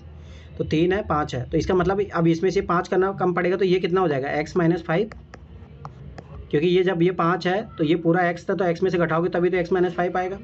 ये पूरा x है, उसमें से 3 घटाओगे तो ये कितना आ जाएगा, x - 3, ठीक है। अब ध्यान से देखो, अब ये वाले की लंबाई आ गई अपने को, ठीक है, और ये चौड़ाई आ गई अपने को। तो लंबाई इंटू चौड़ाई लगा दो, x - 5 × x - 3 = 48 लगा दिया। अभी द्विघात समीकरण बन जाएगा, कोई दिक्कत नहीं है। x² माइनस का 3x, ये माइनस का 5x प्लस 15 बराबर 48, ठीक है। ध्यान से देखना, x² माइनस 8x, ठीक है। अभी देखो 15 उधर गदाओगे, माइनस होगा, कितना आ जाएगा 15 गढ़ाओ 33 आ जाएगा, ये माइनस का 33 आ गया, ठीक है। अब ध्यान से देखो, ये गुणनखंड करना सब सीख लो। गुणा करने पे आना चाहिए 33, माइनस के 33, और जोड़ने घटाने पे आना चाहिए 8। तो x² minus 11x plus 3x, अब देखो गुणा करने पे आ रहा 33 माइनस के, अब इसको घटा दोगे 11 में से 3 तो माइनस का 8x आ जाएगा, तो माइनस 33 बराबर 0। अब देखो x कॉमन लो, x - 11, ठीक है, यहाँ पे देखो प्लस 3 कॉमन लो, तो x - 11 बच गया = 0। अब देखो यहाँ पे x - 11 कॉमन ले लो, x - 11 और ये x + 3 = 0। तो x बराबर, अब इन दोनों को अलग अलग 0 कर लो, तो x बराबर 11 आएगा और एक x बराबर -3 आएगा। अब देखो याद करो क्वेश्चन में मैंने इसीलिए बोला धन पूर्ण संख्या, तो ये नहीं आएगा, आंसर का पार्ट बनेगा यही, आ गया आंसर 11। समझ में आ गया? अरे कुछ बोलो रे, ऐसे तुम लोग सोते रहोगे फिर मैं भागूंगा। आ गया सर, आ गया।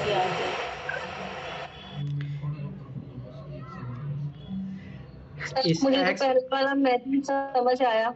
अरे हाँ, वो वाला तरीका है, वो वाला भी अच्छा तरीका है, पर तो ये तरीका भी सीखो, उसका रीजन मैं बता रहा हूँ। क्योंकि ना अभी जो क्वेश्चन आ रहे हैं जो नए पैटर्न में, अगर ये समीकरण बनाना सीख लोगे ना तो वो काम करता है। ऐसे नहीं, मैं कॉमन सेंस में बताऊँ, जैसे ये है, ये क्वेश्चन मैं कॉमन सेंस से भी बता दूंगा। समीकरण को देखने में दिमाग ही काम करना बंद कर जाता है। कैसे बताना इसको? हाँ, कैसे बताओ, कॉमन सेंस से एक बार बताओ। और कॉमन सेंस से बता तो दिया। अच्छा वो तो पहले बता दिया ना, तो ये ऐसे बता दिया। तो और क्या, एक और तरीका है कोई? अच्छा अब तो मैं तो बता दो, आंसर ही बता दूंगा। अच्छा ठीक है, छोड़ो, ज़्यादा वो मत जाओ, ठीक है। तो देखो अब अगला ध्यान से ऑब्जर्व करना। अब देखो इस क्वेश्चन को मैं नॉर्मल तरीके से भी बता दूंगा, ठीक है, ऑप्शन मेथड से भी बता दूंगा, ऐसे ही बता दूंगा, ठीक है। 2-3 मेथड है इसके, देखो ध्यान से देखना। एक व्यक्ति के पास 1 रुपये तथा 2 रुपये के सिक्के हैं, ठीक है भाई, 1 रुपये 2 रुपये सिक्के हैं। यदि उसके पास कुल 50 सिक्के हैं, अब देखो 1 रुपये है, 2 रुपये और ये जो टोटल सिक्के हैं इसके पास 50 रुपये है, ठीक है, ध्यान से समझना। 50 रुपए नहीं 50 सिक्के हैं। हाँ 50 सिक्के हैं, ध्यान से देखो। 50 धन राशि है 75, इनसे जो राशि बन रही है वो 75 रुपये बन रही है, ठीक है। उसके पास 1 रुपये 2 रुपये के सिक्के कितने, अब देखो सिंपल सा ऑप्शन मेथड यूज़ करो। यहाँ पे ले ले, मैंने 1 रुपये का 15 लिए, ये 35 लिए, तो ये कितना हो गया 70 प्लस ये कितना हो जाएगा 15, तो ये तो 85 चला गया, तो ये तो नहीं आएगा। समझ आया ना मैं कैसे कर रहा हूँ भाई। ये 2 रुपये के 15 सिक्के तो 30 रुपये हो जाएंगे ना, ये 30 रुपये हो गए, ये 35 रुपये, तो ये कितना 65, अपने को चाहिए 75, तो ये भी नहीं होगा। ये 30, अब देखो ये 30 हुआ, ये 20 40, ये 70 हो गया, ये भी नहीं होगा। अब ये देखो ये 25 है, ये 50 हो जाएगा, 50 प्लस 25 75, आ गया आंसर 75, डी। ये है सबसे ईजी तरीका जो फट से किया जा सकता है, पर मैं दूसरा तरीका भी बता देता हूँ। देखो मैं फिर बता रहा हूँ, जो ठीक है जिनको इक्वेशन से डर लगता है उसके लिए भी मैं तरीका बता रहा हूँ। गणित में कौन सा उसमें आएगा? क्या गणित है, लीनियर इक्वेशन वाला है क्वेश्चन, ये तो 6ठी 7वीं क्लास में ही है ये, ठीक है। हाँ और क्या, लीनियर इक्वेशन वाला चैप्टर मैंने बोला भी था, मैंने बोला उसमें आगे लिखा था बेसिक्स के लिए, तो बेसिक्स के यही है। अब देखो ध्यान से देखो, 1 रुपये 2 रुपये के सिक्कों की संख्या पूछ रहा है, तो मतलब 1 रुपये संख्या को मान लिया अपन x, ठीक है।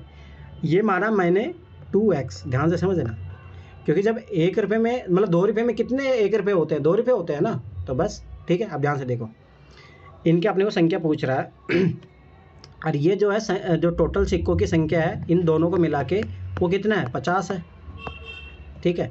और इनको जो संख्या रुपये जो बन रहा है सही है सर।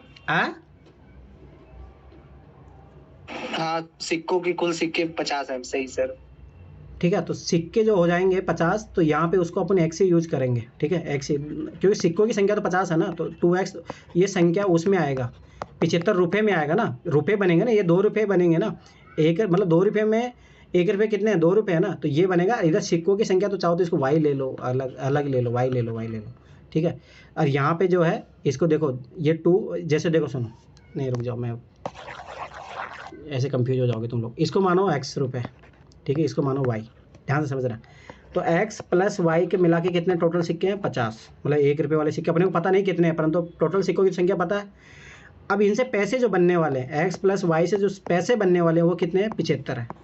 अरे y का मतलब क्या है, यहाँ पे y का मतलब क्या है, मतलब 2 रुपये में कितने 1 रुपये होते हैं, मतलब 2 रुपये, मतलब सब 2 रुपये में 1 रुपये कितने होते हैं 2 होते हैं ना, तो इसका मतलब x की जगह y की जगह मैं 2x लिख सकता हूँ, तो ये x प्लस 2x बराबर 75, ठीक है। तो ये कितना हो जाएगा 3x बराबर 75, तो x बराबर कितना आ जाएगा 3 दूना 6, 3 5 15 25। अब जब यहाँ पे x का लिख दोगे तो 25 मान, तो y का भी मान कितना आ जाएगा 25, आंसर 25। समझ में आया? अरे बेसिक 6ठी क्लास का क्वेश्चन है ये, 6ठी क्लास का। अरे बताओ। समझ गए।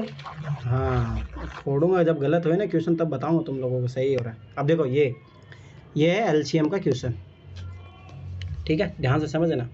अरे ये सब मैथ के क्वेश्चन है,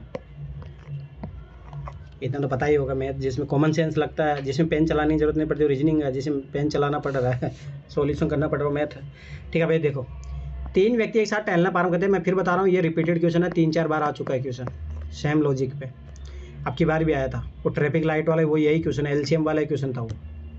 3 व्यक्ति एक साथ टहलना प्रारंभ करते हैं तथा उनके कदमों के माप क्रमशः 40 सेंटीमीटर, 42 सेंटीमीटर तथा 45 सेंटीमीटर है, ठीक है। प्रत्येक व्यक्ति कितनी न्यूनतम दूरी तक चले ताकि प्रत्येक व्यक्ति समान दूरी को पूर्ण चरणों में पूरा कर लेते। इसका मतलब लीस्ट कॉमन मल्टीपल कॉमन, देखो प्रत्येक व्यक्ति समान दूरी, तो ये कॉमन पूछ रहा है, ठीक है। तो ये चीज़ याद रखना, पूर्ण चरणों में पूरा कर ले, तो अपन इसका निकालेंगे एलसीएम। तो मैंने उस टाइम जब एनसीईआरटी पढ़ा रहा था, मैं एक ही चीज़ पढ़ाया था आप लोगों को। एलसीएम निकलो, देखो 40, 42, 45, ठीक है, भाग दो 2 का 20, 21, ये 45 में तो जाएगा नहीं, ठीक है। अब देखो कभी है ना ऐसा क्या करो कि जरूरी नहीं इसमें 2, अब 2 का दिए जाओ, कोई ज़रूरत नहीं, 3 का 2 डायरेक्ट, मतलब ये नियम रहता है, मैंने नया चीज़ सीखा है। जब भी है ना ऐसा करो तो 2 संख्या में भाग जाए ना तभी दो, उसको रहने दो कॉन्स्टेंट ही, ठीक है। अब 3 का 2, 3 का इसमें जाएगा नहीं, 3 7 21, इसमें जाएगा 3 5, ठीक है।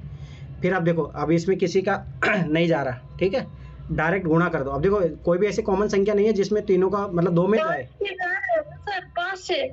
हाँ सॉरी, हाँ 5 से चला जाएगा, 5 से, 5 चौका 20, 7 5 या 15, ठीक है। और आगे देखो अब तो ऐसा कोई नहीं है ना। हाँ ये आखिर तो याद रखना, अब प्राइम नंबर में तोड़ना है, प्राइम नंबर में टूटना चाहिए, मतलब जिसमें अभाज्य संख्या में टूट जाना चाहिए, जिसके मतलब आगे जाके विभाजित नहीं हो। मतलब देखो नहीं, फॉर्मूला ये है, ध्यान से समझना कि एक तो तरीका होता है कि 1 1 करने वाला, जो बच्चों वाला तरीका अपन बचपन में करते हैं, एक वो तरीका। दूसरा एक तरीका जो सीख लो ध्यान से, ऐसी दो कोई भी संख्या नहीं मिल रही हो जिसमें एक सेम संख्या से भाग चले जाए तो वहीं रोक देना चाहिए। तो वो बचपन वाला तरीका जो अपन 1 1 वाला करते हैं वो करने की जरूरत नहीं है। समझ में आ गया मैं क्या सिखाना चाह रहा हूँ? अरे कोई बोलो, समझ में आया? ये नया तरीका ऐसे गया सर, आ गया।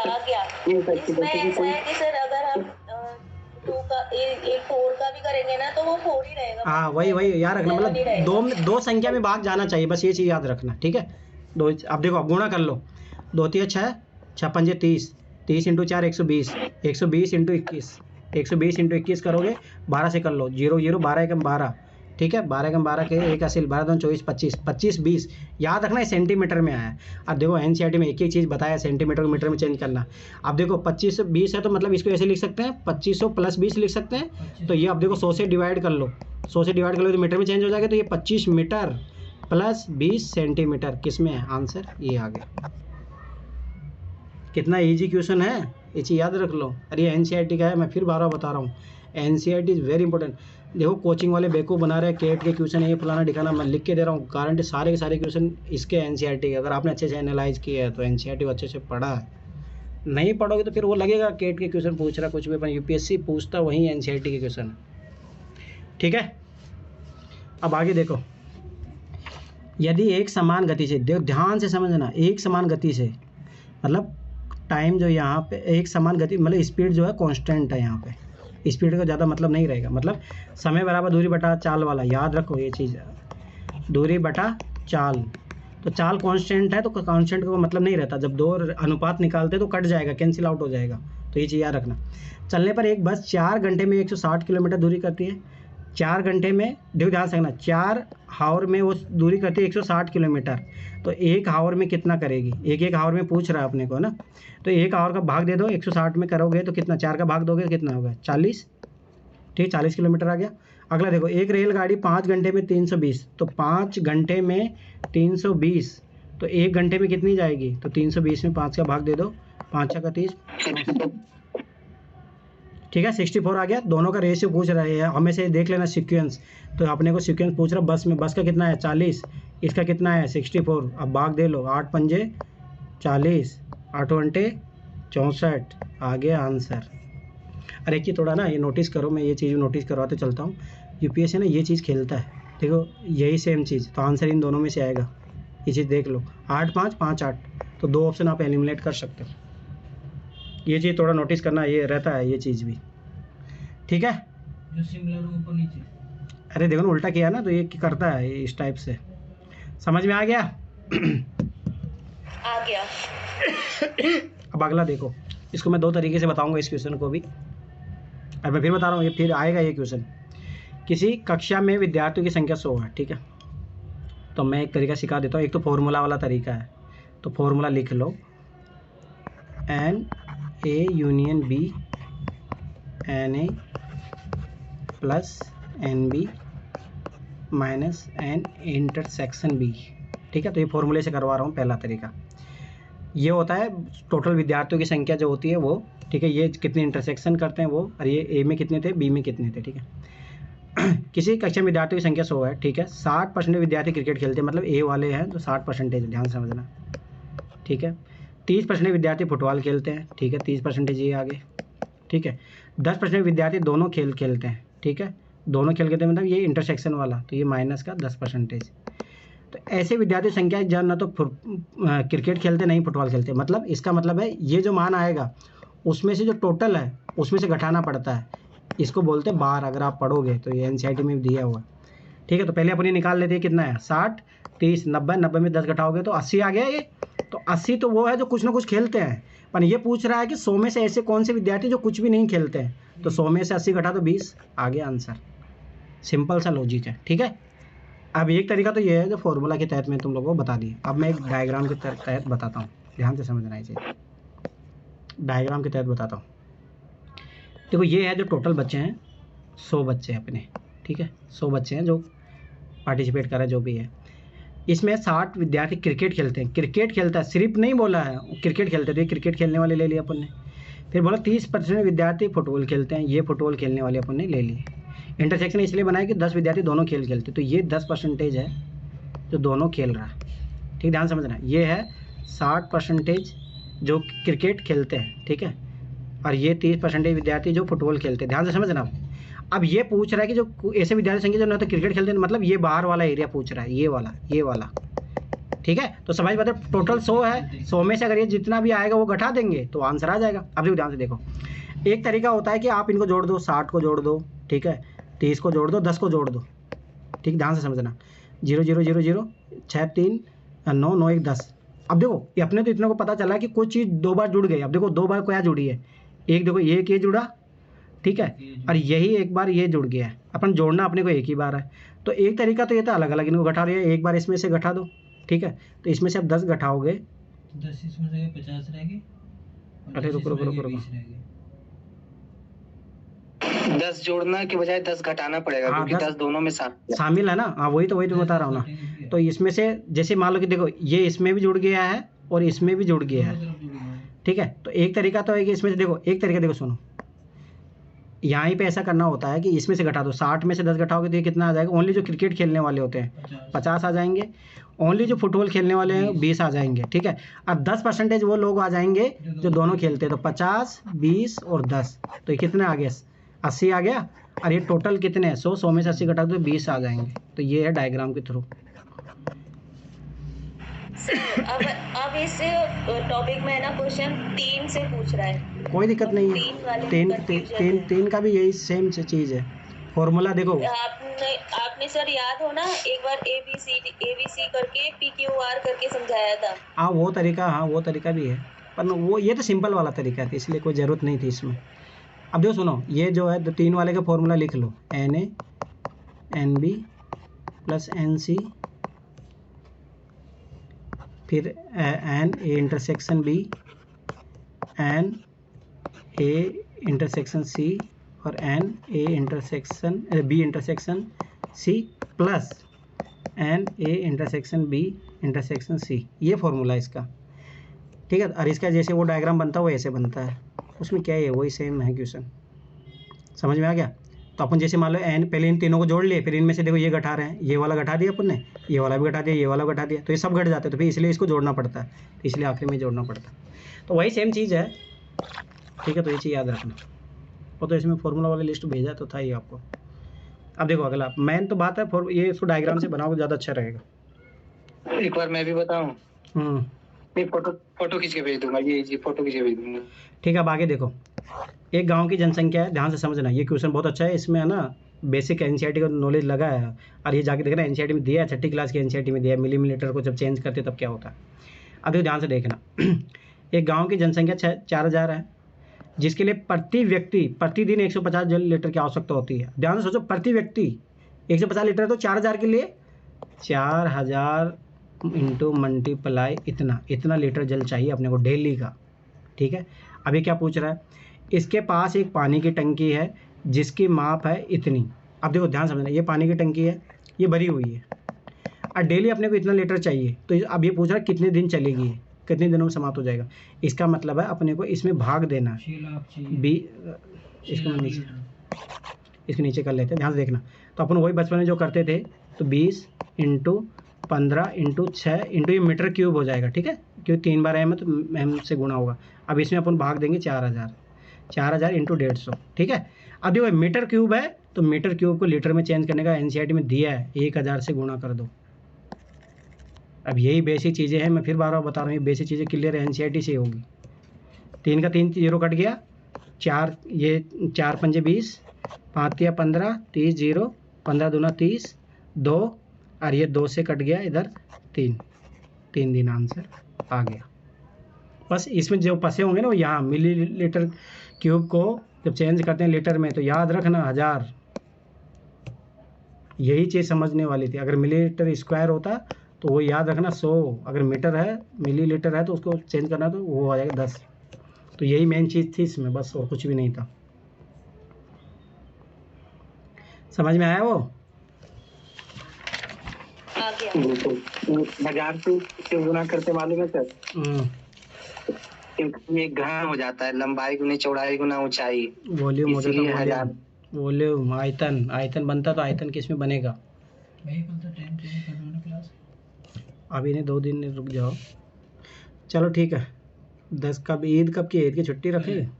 कल नहीं है ईद, 11 को। नहीं सर, हाँ रोटी मत रखना। चलो ठीक है, छोड़ो। तो 11 को तो तुम लोग उस दिन तो रोज़ा नहीं रखोगे ना, तो कल की बात है ना, तो 11 से टाइमिंग चेंज कर लेंगे 7 बजे। हाँ कर देना। चलो ठीक है, आगे देखो। छुट्टी मत करना। 6 बजे अरे इतना सना जरूरत है क्या सना? 8:30 तक। तुम दोनों डिसाइड कर लो, तुम दोनों बता देना। चलो छोड़ो, अब आगे नहीं देखो। सर, छुट्टी करना ही नहीं। चलो ठीक है, तो आगे देखो। अध्यापक होने के लिए कॉलेज का स्नातक होना आवश्यक है। अगर कोई भी टीचर बनेगा तो उसका मतलब है ग्रेजुएशन चाहिए, सिंपल सी बात है, ठीक है। सभी कवि, अब देखो ये एक स्टेटमेंट, ये रीजनिंग का क्वेश्चन है, ठीक है। सभी कवि निर्धन होते हैं, जितने भी कवि इस दुनिया में पाए जाते हैं वो सारे के सारे निर्धन हैं। अब देखो मैं फिर बता रहा हूँ, अपने लॉजिक मत लगाना, इस क्वेश्चन में जो दिया रीजनिंग की यही खासियत है, मैं फिर बार बता रहा हूँ। सभी कवि निर्धन होते हैं, जितने भी कवि वो निर्धन हैं। कुछ गणितज्ञ कवि होते हैं। अब जो जितने भी हैं उनमें से कुछ गणितज्ञ जो है कवि होते हैं, ठीक है। तो मतलब इसका मतलब है कि कुछ गणितज्ञ जो है वो क्या है, गरीब है। कोई कॉलेज का स्नातक निर्धन नहीं है, और जितने भी कॉलेज के स्नातक है, ठीक है, वो क्या नहीं है, निर्धन नहीं है। इसका मतलब कोई भी कवि जो है स्नातक नहीं है, और कोई भी कवि जो है टीचर नहीं है। इसका लॉजिक ये निकला। समझ में आया ये चीज़? ठीक है, मैंने कैसे इनडायरेक्ट, अब देखो ये चीज़ों को रिलेट करना है। अब देखो इसमें पूछा कौन सा गलत है, ठीक है, अब ध्यान से देखना तो सही। अपन कुछ गणितज्ञ अध्यापक नहीं। हाँ, तो मैंने बोला ना, जैसे कुछ जो गणितज्ञ कवि है, अब कवि है तो मतलब गरीब है। अब वो बोला कि कॉलेज के स्नातक है, जो कोई भी गरीब नहीं है, तो इसका मतलब स्वाभाविक सी बात है कि कुछ जो गणितज्ञ हैं वो क्या है, जो है अध्यापक नहीं है। ये बात तो सही है, एकदम सही, एकदम बात सही है। ये चीज़ समझ में आ रही है, नहीं समझ में आ रही, मैं क्या बता रहा हूँ? जी आ रही है सर। ठीक है, अब देखो ध्यान से देखो अगला। अब ये से आंसर है, अपन उससे पहले ये देख लेते हैं सही वाले। अध्यापक निर्धन नहीं है, यही तो देखो आखिरी वाली लाइन, कोई भी कॉलेज का स्नातक निर्धन नहीं है। तो इसका मतलब क्या हुआ कि अब ये देखो पहली कंडीशन क्या है, अध्यापक होने के लिए कॉलेज का स्नातक चाहिए। तो ये स्वाभाविक सी बात है, इसका मतलब कोरिलेशन निकला ना कि जो भी अध्यापक होगा वो निर्धन नहीं है, क्योंकि अगर निर्धन जो होते हैं कॉलेज के स्नातक नहीं है, और टीचर बनने के लिए स्नातक चाहिए। तो ये बात सही है, ये बात भी, कोई भी अध्यापक निर्धन नहीं है। कवि अध्यापक नहीं है, यही तो बात है कि कोई भी कॉलेज के स्नातक निर्धन नहीं है, क्यों सारे के सारे कवि क्या है, निर्धन। तो वो स्वाभाविक बात है वो टीचर बन ही नहीं पाएंगे, ये बात सही है। तो एक तरीका हो गया आंसर निकालने का ये। अब ये देख लेते ये गलत क्यों है। कुछ अध्यापक गणितज्ञ नहीं है। अरे क्या बात कर रहे हो, देखो ध्यान से देखो, कुछ गणितज्ञ कवि होते हैं। अब देखो ध्यान से देखना, जैसे ये मान लो ये मैथ वाला है, इसमें बोला कि कुछ गणितज्ञ, ये मैथ है मान लो, इसमें से ये कवि है, ये इतने से। अब ये कवि क्या होते हैं, निर्धन होते हैं। अब ये जो निर्धन होंगे वो स्वाभाविक सी बात है क्या होंगे, गरीब होंगे। अब गरीब होंगे तो स्वाभाविक सी बात है वो अध्यापक नहीं बन पाएंगे। पर इनके बारे में अपने को कोई इन्फॉर्मेशन नहीं है, तो ये तो भाई स्वाभाविक बात है अध्यापक हो भी सकते हैं, नहीं भी हो सकते। तो ये बोल रहा है कुछ अध्यापक जो है गणितज्ञ नहीं है, ठीक है। तो कुछ जो अध्यापक है, मतलब कुछ अध्यापक जो है गणितज्ञ नहीं है। अरे ऐसी क्या बात करो, ये वाला देखो ये पार्ट है, इसमें से कुछ हो सकते हैं, तो ये गलत स्टेटमेंट है। तो यही अपने को पूछ रहा गलत। समझ में आया? पूजा कहाँ भाग गई पूजा? Yes sir. समझ सर में? इसको कोई और तरीका नहीं है। अब पूजा मैं फिर बता रहा हूँ, दिमाग मतलब रीजनिंग में है ना, खुद का दिमाग मत लगाना। क्वेश्चन का जो दिया है वो देखो। चलो मैं एक बार दूसरा तरीके बताता हूँ, डायग्राम बना के ध्यान से। दिमाग लगा के गलत कर दिए। हाँ तो वही तो गलती कर दो। मैं फिर बता रहा हूँ, रीजनिंग के क्वेश्चन में जो दिया है वही सोचना है, नहीं तो हमेशा रीजनिंग क्वेश्चन गलत हो गए। मैं पहले बता रहा हूँ, जो इन्फॉर्मेशन दिया है वही सोचना है, ठीक है। अब देखो सुनो, अध्यापक होने के लिए कॉलेज के स्नातक होना आवश्यक, ध्यान से समझना। अब मैं देखो मैं ट्री डायग्राम बना देता हूँ। टीचर है, टीचर वही बनेगा जो ग्रेजुएशन है, मतलब जिसने ग्रेजुएशन की है। ध्यान से समझना, टीचर वही बनेगा। टीचर बनने की नेसेसरी कंडीशन है कि ग्रेजुएशन होना चाहिए, ठीक है। अगला बोला सभी कवि निर्धन होते हैं। देखो निर्धन है, ये मान लो ध्यान से समझना, ये निर्धन है। और जितने भी ये मतलब गरीब लोग हैं, पुअर पीपल है, अब जितने भी पोर पीपल है उसमें जो ये है, ये वाला गोला, वो सारे के सारे कवि है। ये चीज़ याद रखना, क्योंकि जितने भी सारे कवि हैं वो सारे के सारे निर्धन हैं। तो ये वाला गोला बन गया, ठीक है। अब आगे देखो, कुछ गणितज्ञ कवि होते हैं। अब देखो ध्यान समझना, कुछ गणितज्ञ के बारे में बोल रहा है, वो कवि होते हैं। तो मान लो कि अपने ये वाला पार्ट ले लिया, ये वाला, ये मैथमेटिशियन है जो क्या है गणित। अब देखो जब कवि है तो वो निर्धन भी है, तो ये वाला जो गणितज्ञ होंगे वो निर्धन है। समझ में आ गया, ठीक है। अब आगे देखो, कोई कॉलेज का स्नातक निर्धन नहीं है। कोई भी जो कॉलेज का ग्रेजुएट है वो निर्धन नहीं है। तो इसका मतलब ये जो गोला बनेगा ग्रेजुएशन वालों का ये रहेगा, या मान लो कि मैथ वालों के इधर भी ले सकते हो, ये वाला भी ले। देखो दो पॉसिबिलिटी बनेगी, एक केस ये भी हो सकता है, दूसरा केस ये भी हो सकता है। तो मैंने दोनों केस ले लिए, ठीक है। और टीचर बनने के लिए स्वाभाविक सी बात है ग्रेजुएशन चाहिए। तो यहाँ जो टीचर बनेगा तो सारे ग्रेजुएट टीचर बनेंगे नहीं, कुछ टीचर बनेंगे, ठीक है। तो एक ये हो सकता है, और यहाँ पे एक ये वाला हो सकता है जिसमें कुछ मैथमेटिशियन जो होंगे जो टीचर होंगे, ठीक है। यहाँ पे है कुछ भी नहीं है, ठीक है। तो ये टीचर वाला आ गया। अब देखो, अब इन दोनों मैं फिर बता रहा हूँ, रीजनिंग में खास तौर से जब ऐसे दो केस जरूर लेके चलना, कभी भी गलत नहीं होगा। अगर एक केस लेके चलोगे पक्का गलत होगा, मैं पहले बता रहा हूँ। तो दो केस लेके चला, तो मैंने यहाँ दो केस लिए। अब देखो, कुछ गणितज्ञ अध्यापक नहीं है, हाँ ये बात सही है। देखो टीचर है, ये देखो ये सारे टीचर है। इसमें से कुछ ही जो है, देखो मैं थोड़ा दूसरा यूज़ करता हूँ, ये देखो यही टीचर है जो मैथमेटिशियन है, यही टीचर, पर ये नहीं है, तो ये बात सही है। देखो ये वाले जो लोग हैं, ये जो गरीब जो लोग हो गए, ये लोग हो गए, ये टीचर नहीं है।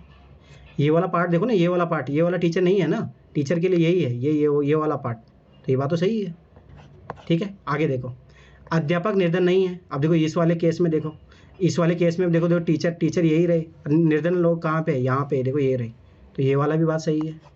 कवि अध्यापक नहीं है, कवि अध्यापक देखो, कवि तो सारे यहीं पे पढ़े हुए हैं, टीचर बनने के लिए यहाँ आना चाहिए या यहाँ आना चाहिए, कहीं पे भी नहीं है, ये बात भी सही है। अब ये गलत क्यों, देखो कुछ अध्यापक गणितज्ञ नहीं है, क्या बात करें, देखो ये रहे, ये लोग, ये देखो मैं ये कर देता हूँ, ये देखो ये लोग, ये अध्यापक है ना, ये देखो ये वाला पार्ट। इसीलिए मैं बता रहा हूँ, अगर ये केस ले लोगे तो फिर ये इस क्वेश्चन का आंसर नहीं आएगा, ये दो केस लेने पड़ेंगे आपको, इसलिए आंसर बी है। समझ में आ गया पूजा? जी सर। तो ऐसे केस लेके चलना, कभी गलत नहीं होंगे रीजनिंग में, पहले बता रहा हूँ। ठीक है। अब देखो अगला, आपने प्रथम 3 परीक्षणों में किसी छात्रा का औसत प्राप्तांक, देखो औसत का एवरेज का फॉर्मूला होता है, ठीक है। जितने प्राप्तांक है उनको और जितने प्राप्तांक की संख्या है उनको जोड़ दो 3। तो अपने प्रथम 3 परीक्षणों में किसी छात्रा का औसत प्राप्तांक जो है एवरेज है वो आया 9, एन आया, एन, ठीक है, एन। तो ये मान लिया x1 plus x2 plus x3, ठीक है। तो ये x1 plus x2 plus x3 का मान आ गया अपने पास 3n, ठीक है। ध्यान से देखना। आगे देखो, यदि वह अपने चौथे परीक्षण में मतलब x4 में औसत प्राप्तांक से 20 अंक अधिक प्राप्त करती है, मतलब इससे 20 अधिक, मतलब x4 की वैल्यू जो है, ध्यान समझना, x4 की वैल्यू है n प्लस 20, ठीक है। तो प्रथम 4 परीक्षणों को औसत प्राप्तांक, अब देखो ये पूछ रहा है x1 plus x2 plus x3 plus x4 upon 4 का एवरेज पूछ रहा है, ध्यान से देखना। अब देखो x1 x2 x3 का वैल्यू कितना निकाले थे अपन, 3n, ठीक है। और x4 की वैल्यू कितनी है, n प्लस 20, ठीक है। और 4 से डिवाइड कर दो तो ये n जुड़ जाएंगे, 4n हो गया प्लस 20। अब देखो 4 से भाग दो तो ये 4 का 4 कट गया, इधर ये कट गया, तो n प्लस 5। समझ में आया? सबसे इजी क्वेश्चन है। अरे मैं फिर बता, एवरेज के क्वेश्चन आएंगे। किसी को डाउट है इस क्वेश्चन में? पहले 3 का निकाला तो कितना हाँ। आया, 3n। हाँ, और उसके बाद फिर 4 देखो वो बोला यदि अब अपने चौथे परीक्षण में पिछले औसत प्राप्तांक बोला है, तो प्राप्तांक कितने हो जाएंगे, 3n, ना कि n नहीं, ये गलती मत कर देना। नहीं सॉरी, मतलब जो औसत प्राप्तांक थे ये n आया है, उससे 20 अंक अधिक लाया है, वो औसत प्राप्तांक से 20 अंक अधिक है। तो प्रथम 4 परीक्षणों का औसत क्या है, तो x4 की जगह अपने को रखना पड़ेगा n प्लस 20। अरे देखो सुनो, मैं एक चीज़ बताता हूँ। जैसे मान लो कि पूजा, नगीना हो गई, ठीक है, इधर ये विक्की है, इन तीनों लोगों का एवरेज नंबर आ रहे थे 40 नंबर एवरेज, ठीक है, 40 आ रहे थे। अब वो हो सकता है कितना भी आ रहा हो, तो इन तीनों का एवरेज आ रहे थे 40। तो वो बोल रहा है कि एवरेज से जो औसत आया है उससे 20 अंक अधिक है, तो अमित को अब आ गया 60 नंबर। समझ में आया? तो टोटल नंबर अब कितने हो जाएगी, ये तो एवरेज है, इसको 3 से मल्टीप्लाई करोगे 120, 120 प्लस 60 कितने हो गए 180, अब 180 में 40 का भाग दो, 4 का भाग दो, तब वो एवरेज आएगा चारों का। ठीक है, अरे समझ में आया, अब आगे बढ़े। अरे इसमें फिर तो कुछ बोलते क्यों नहीं तुम लोग, फिर मैं ऐसे भागूंगा, फिर तुम लोग पीछे पूछोगे। व्यक्तियों के एक समूह में, ठीक है, एक समूह है, ध्यान से समझना। अभी अपने पता नहीं कितने पर, तो कभी है ना, जब भी परसेंटेज आए ना 100 मान लिया करो, 100 है व्यक्तियों का समूह है, 100 लोग है, उसमें 70% व्यक्ति पुरुष है। अब ध्यान से देखो, 100 में से 70 है, अब देखो 100 ले लिया तो परसेंटेज लिखने की जरूरत नहीं है, 70 है, 70 इसमें मेल है। 30% व्यक्ति विवाहित है, ध्यान समझो 30%, अब ये 100 का ही 30% तो 30% जो है मेरिट हो गए, व्यक्ति विवाहित है। ठीक है, व्यक्ति मतलब ये मेल और फीमेल दोनों हो सकता है, ये याद रखना, ऐसे व्यक्ति को पुरुष मत मान लेना यहाँ पे। ठीक है, यदि पुरुषों का 2/7 भाग विवाहित है, पुरुषों का 70 का 2/7 निकालो, 2/7 निकालो तो मतलब 20 पुरुष विवाहित है, ध्यान से समझना। टोटल विवाहित कितने लोग हैं 30, तो इसका मतलब 10 फीमेल विवाहित है। समझ में आ गया, ये चीज़ याद रखना।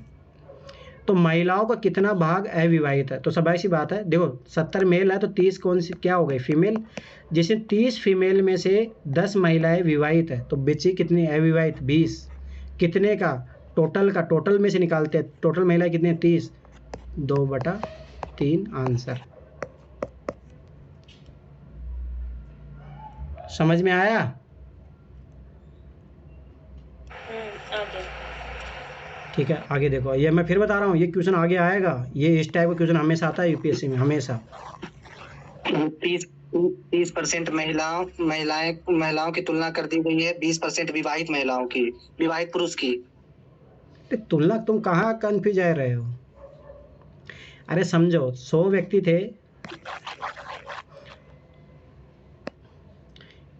टोटल 100 लोग हैं, इसमें से 70 मेल है, 30 क्या हो गई फीमेल। ठीक है, 30% व्यक्ति विवाहित है, व्यक्ति विवाहित इसका मतलब ये नहीं मेल फीमेल दोनों है, तो 100 का 30% कितना होगा 30 ही होगा ना। अब इसमें बोला यदि पुरुषों का 2/7 भाग, पुरुषों का टोटल कितने पुरुष है 70, उसमें से 2/7 भाग कितना आ जाएगा 10, 20। ठीक है, ये 20 पुरुष विवाहित है, इसमें से 20 क्या हो गए मेल, तो 10 क्या ऑटोमेटिक क्या हो जाएगी फीमेल। तो ये पूछ रहा है महिलाओं कितना भाग अविवाहित है, तो भाई 10 महिलाएं विवाहित है, तो बची कितनी 30 में से 10 घटा दो तो 20 ही तो बची जो मैरिड नहीं है। तो हमेशा निकालते हैं उसके टोटल में से, टोटल महिलाएं कितनी है 30, 0 कट गया 2/3। ठीक है, आगे देखो,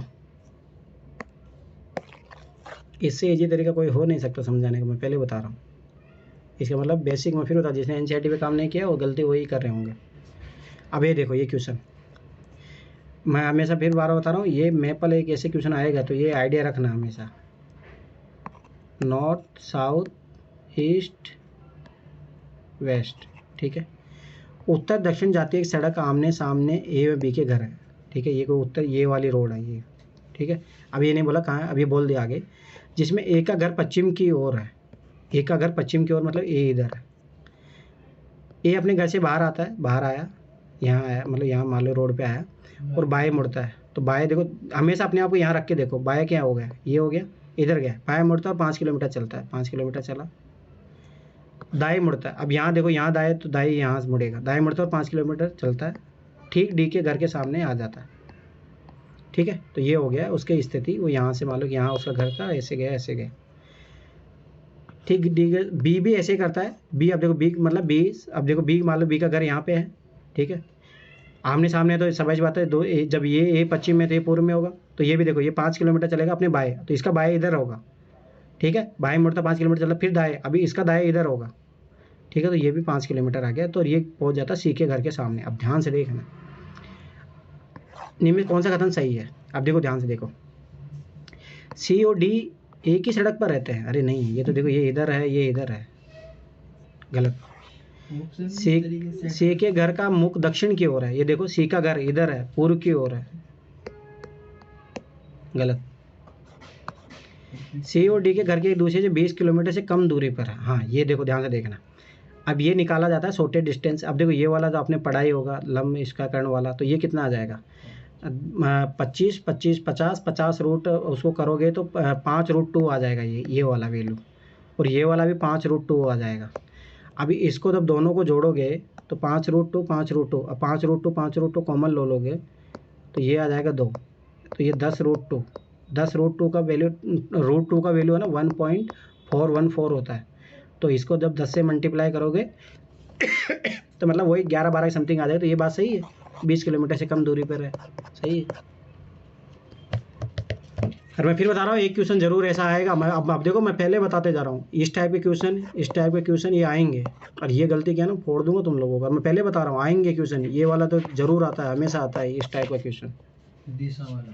हाँ डायरेक्शन वाला क्वेश्चन। ठीक है, अभी आखिरी के 2-3 क्वेश्चन बचे, अब देखो ध्यान से। और ये वोटिंग वाला उस टाइम भी उस दौर में आया था, तो वोटिंग वाला अब की बार भी सचेत रहो, वोटिंग वाले क्वेश्चन आने के चांसेस रहेंगे। अरे देखो ये ब्लड रिलेशन, अब देखो मैं कुछ चीज़ें क्वेश्चन बताते जा रहा हूँ, ये आएगा ही, ब्लड रिलेशन वाला आएगा ही क्वेश्चन, अभी पता होना चाहिए, रीजनिंग का क्वेश्चन है। अब देखो, अब मैं इसमें तरीका सिखा रहा हूँ, मैं फिर बता रहा हूँ तरीका यही लगाना है एग्जाम में, और एक भी क्वेश्चन गलत नहीं होगा। अगर उल्टा सुल्टा तरीका लगाओगे और कोई फेमिनिज्म मत बन जाना, फोड़ दूंगा तुम लोगों के। तरीका है, नोटेशन करने का तरीका होता है। ये थोड़ा टफ है सर, बहुत टफ मुझे लगा। आप फोड़ दूंगा, कहेगा टफ है, ये सबसे इजी क्वेश्चन है। इधर देखो ABCD ये एक ही परिवार के सदस्य हैं, ठीक है। 2 पिता है, 2 पुत्र है, 2 पत्नियां हैं, 3 पुरुष है, 2 स्त्री है। छोड़ो, मतलब 2 जनरेशन की बात कर रहा है,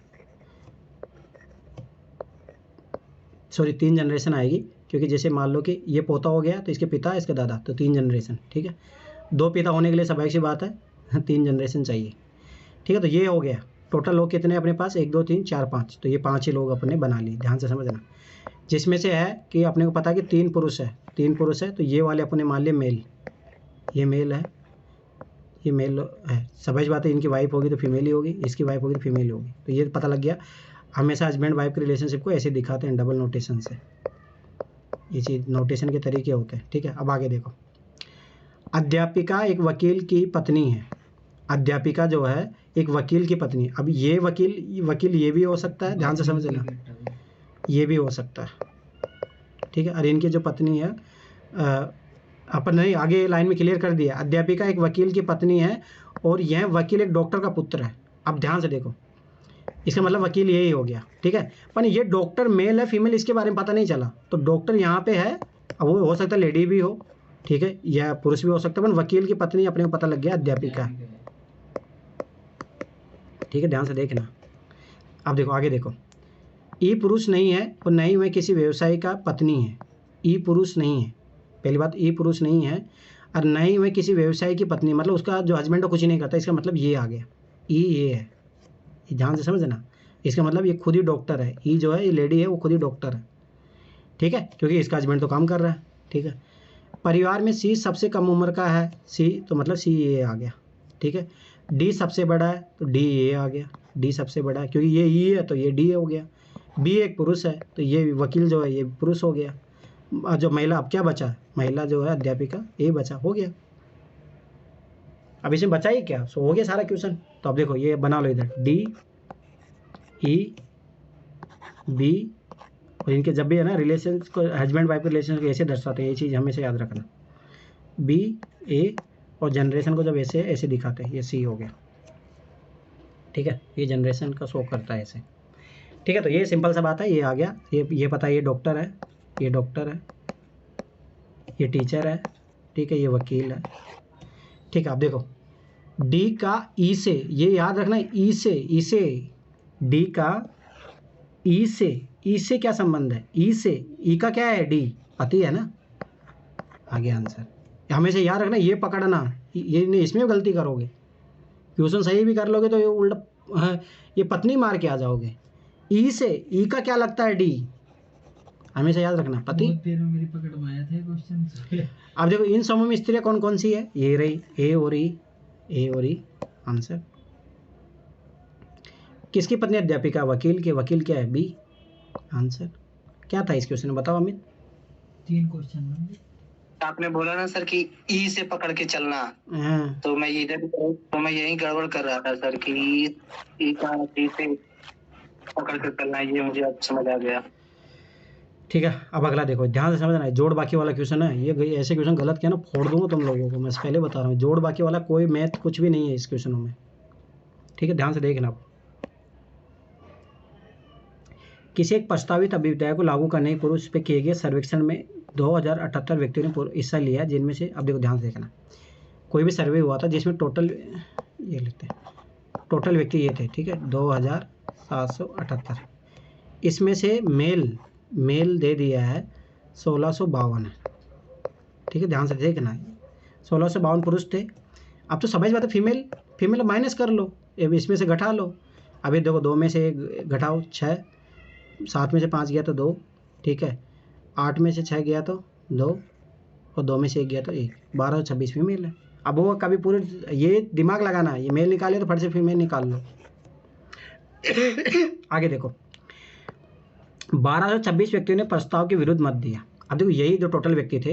अब ये देखो, मैं फिर ये याद रखना, व्यक्ति पुरुष मत पढ़ लेना इनको, तो यही है, इसी में से 1226 ने प्रस्ताव के विरुद्ध मत दिया, मतलब अपोजिशन में वोट दिया, अपोजिशन में, जिनमें से 796 पुरुष है। अब ये जो अपोजिशन में वोट दिए थे उसमें से 796 पुरुष है, 26 में 796 निकाल लो, तो ये माइनस कर लो, ये कितना आ जाएगा, 6 का 6 घटाया तो 0, 600। ठीक है, और 12 क्योंकि 2 है तो उधर 80 ले लोगे, 12 में से 9 घटाओगे तो 3, और 11 में 7 को 430, ये आ जाएगी फीमेल जो अपोजिशन में वोट दी है, ठीक है। एक ही चीज़ क्लियर करते चलना तभी आगे बढ़ो, ठीक है, तो ये पता लग गया। 1425 व्यक्तियों ने प्रस्ताव के पक्ष में मत दिया। अब जो पक्ष में थे वो कितने हैं, 1425, ध्यान से समझना ये चीज़। और 196 स्त्रियाँ अनिर्णित थी, ठीक है, 196 महिलाएं थी जिन्होंने कोई वोट नहीं दिया। अब ध्यान से समझना, अब देखो कैसे निकलेगा। टोटल महिलाएं इतनी है, अपोजिशन में 430 महिलाएं हैं, तो 430 घटा दो और ये 196 घटा दो, तो अपने को मिल जाएगी जो सपोर्ट में थी, सपोर्ट में महिलाएं। जब सपोर्ट में महिलाएं आ जाएगी तो फीमेल अपने ऑटोमेटिक मेल अपने पास आ जाएगा। तो घटाओ 1226 में से 430, अरे इनको जोड़ लो पहले, 430 को और 196 को जोड़ लो। समझ में आ रहा है मैं ये क्यों कर रहा हूँ। 626, तो 626 घटा लो, 626, 6 में 6 गया 0, 2 में 2 0 गया, ये आ गया 600, ठीक है। तो ये आ गई महिलाएं जो अब सपोर्ट में है, समझ में आया, जिन्होंने सपोर्ट किया। तो समझ 600 महिलाएं तो कितना, 825 पुरुष आ गए जो सपोर्ट में थे। समझ में आ गया। आप देखो ध्यान से देखना, तो अब देखो ये मेल है 825, ये जो टोटल मेल है, अब इनको जोड़ो, ये मेल को जोड़ लो, 796 825 को जोड़ो, जो इसमें से घटा दो, फिर वो जो आ जाएंगे जो जिनने वोट नहीं दिया है, ठीक है, वो पुरुष आ जाएंगे। तो जोड़ लो 825 और 796 जोड़ लो, 5 6 11, ऐसी लगे 1, 10 2 12, ऐसी लगे 1, 7 8 8 16, 16 से 21, अभी 16 से 21 में से घटाओगे 16 से 52 में कितना आएगा, 31। तो ये है जो पुरुषों ने वोट नहीं दिया। अब एक एक क्वेश्चन पढ़ो। कितने पुरुष अनिर्णित थे, 31, आंसर आ गया फट से। कितनी स्त्रियां प्रस्ताव के पक्ष में नहीं थी, ये रही 430, ठीक है। कितनी स्त्रियों ने प्रस्ताव के पक्ष में मत दिया, ये रहा 600, आ गया आंसर। बताओ, कुछ भी नहीं है, ओनली जस्ट बेसिक लॉजिक वाला क्वेश्चन है, ठीक है। अभी देखो ये हमेशा क्वेश्चन आएगा, मैं फिर बार बार बता रहा हूँ, वेरी वेरी इंपॉर्टेंट लगा लो, आएगा क्वेश्चन, मैं पहले बार बार बता रहा हूँ, ठीक है। तो ये चीज़ याद रख लेना, आएगा क्वेश्चन, ये आता है हर बार आता है, 2019 में भी आया, 20 में भी आया, आता है ये क्वेश्चन, ध्यान से समझ लेना, गलती मत करना। किसी पंक्ति में, पंक्ति याद रखना, ये पंक्ति ये होती है, ध्यान से समझना, पंक्ति, और कॉलम होता है ये पहले सबसे बेसिक चीज़ तो यही पता होनी चाहिए क्वेश्चन सोल्व करने के लिए, ठीक है। तो पंक्ति की बात कर रहा है, तो रो होता है, ये ऐसा होता है, ठीक है, रो। श्रीमान एक्स सामने से 14वें स्थान पर, सामने मतलब ये मान लो यहाँ से 14वें स्थान पर है, कौन, एक्स, ठीक है। और श्रीमान वाई अंत से 17वें स्थान पर है, ध्यान से समझना। इसमें भी मैं फिर बता रहा हूँ, 2 केस लेके चलना, नहीं गलती करोगे। और यूपीएससी आजकल फंसा ही वहीं रहा है। तो मैंने मान लिया कि एक केस तो ये मान लिया कि यहाँ पे है 17वें स्थान पे, एक में केस ले लूँगा जिसमें हो सकता है क्रॉस कर जाए, एक्स यहाँ पे आ जाए, वाई यहाँ पे आ जाए, हो सकता है। मैं फिर बता रहा हूँ, केस लेके चलना, गलत कभी नहीं होगा, नहीं तो गलत करोगे फिर एग्जाम। और आजकल यूपीएससी फंसा रहा है ऐसे ही, ठीक है। तो मैंने दोनों केस ले लिए, ये केस 1 हो गया मेरा, केस 2 हो गया। अब आगे पढ़ते हैं अपन। और यही मैं बता रहा हूँ, एग्जाम में यूपीएससी एग्जाम में अगर तुमने ये फॉर्मूला अपना लिया 2 केस लेके, ज़िंदगी में कभी फेल नहीं होगे। मेरी जो गलतियाँ रही है, मैं कभी सीसेट ऐसा नहीं मुझे आता नहीं, हमेशा गलती में यही रहता था कि मैं एक ही केस लेके चलता था और गलत होते थे मेरे। और जो वो आएंगे ना डाटा सफिशिएंसी वाले केस, उसमें यही चीज़ लेके चलनी है, कभी गलत नहीं होगा, ये चीज़ याद रख लेना। जबकि श्रीमान जो जेड है, श्रीमान एक्स और श्रीमान वाई के ठीक मध्य में है, ठीक है। जेड यहाँ पे अपन मान लिया बिल्कुल बीच में है, मैं यहाँ पे मान लिया यहाँ पे है, ठीक है। आगे बढ़ो, श्रीमान एक्स यदि श्रीमान वाई के आगे ये दे दिया तो ये केस अपना कैंसिल हो गया, तो ये अपना केस चलेगा। ये आगे इन्फॉर्मेशन दिया है इसीलिए, नहीं देता तो अपने दोनों केस लेके चलने पड़ते हैं। श्रीमान एक्स यदि श्रीमान वाई के आगे है और पंक्ति में कुल 48 व्यक्ति है, ये टोटल जो व्यक्ति है यहाँ से लेके यहाँ तक टोटल 48 है, ठीक है। आगे देखते हैं, तो श्रीमान एक्स और श्रीमान जेड के बीच कितने व्यक्ति, अब देखो ध्यान से देखना, टोटल 48 है। इधर देखो 17वें नंबर पे है तो 16 इधर है, ये 14 नंबर पे ये 13 है, ध्यान से समझना। तो 16 13 कितना हो गया 29, तो ये 29 लोग तो इधर है, मतलब ये इधर वाले ये इधर वाले। अब 29 में 48 में से 29 घटाओ, कितना बचा, ये बच जाएंगे 19, ठीक है। 19 पीपल बचे इन तीनों को, एक्स इनको मिला के। तो स्वाभाविक सी बात है, ये बोला है कि ये, अब देखो ये 2 और घटा लो एक्स और वाई, 19 में घटा लोगे तो कितने बचेंगे 17। अब ये बोल रहा है कि जेड बिल्कुल बीच में है, तो जेड तो बिल्कुल बीच में, तो मतलब 8 पीपल इधर 8 इधर।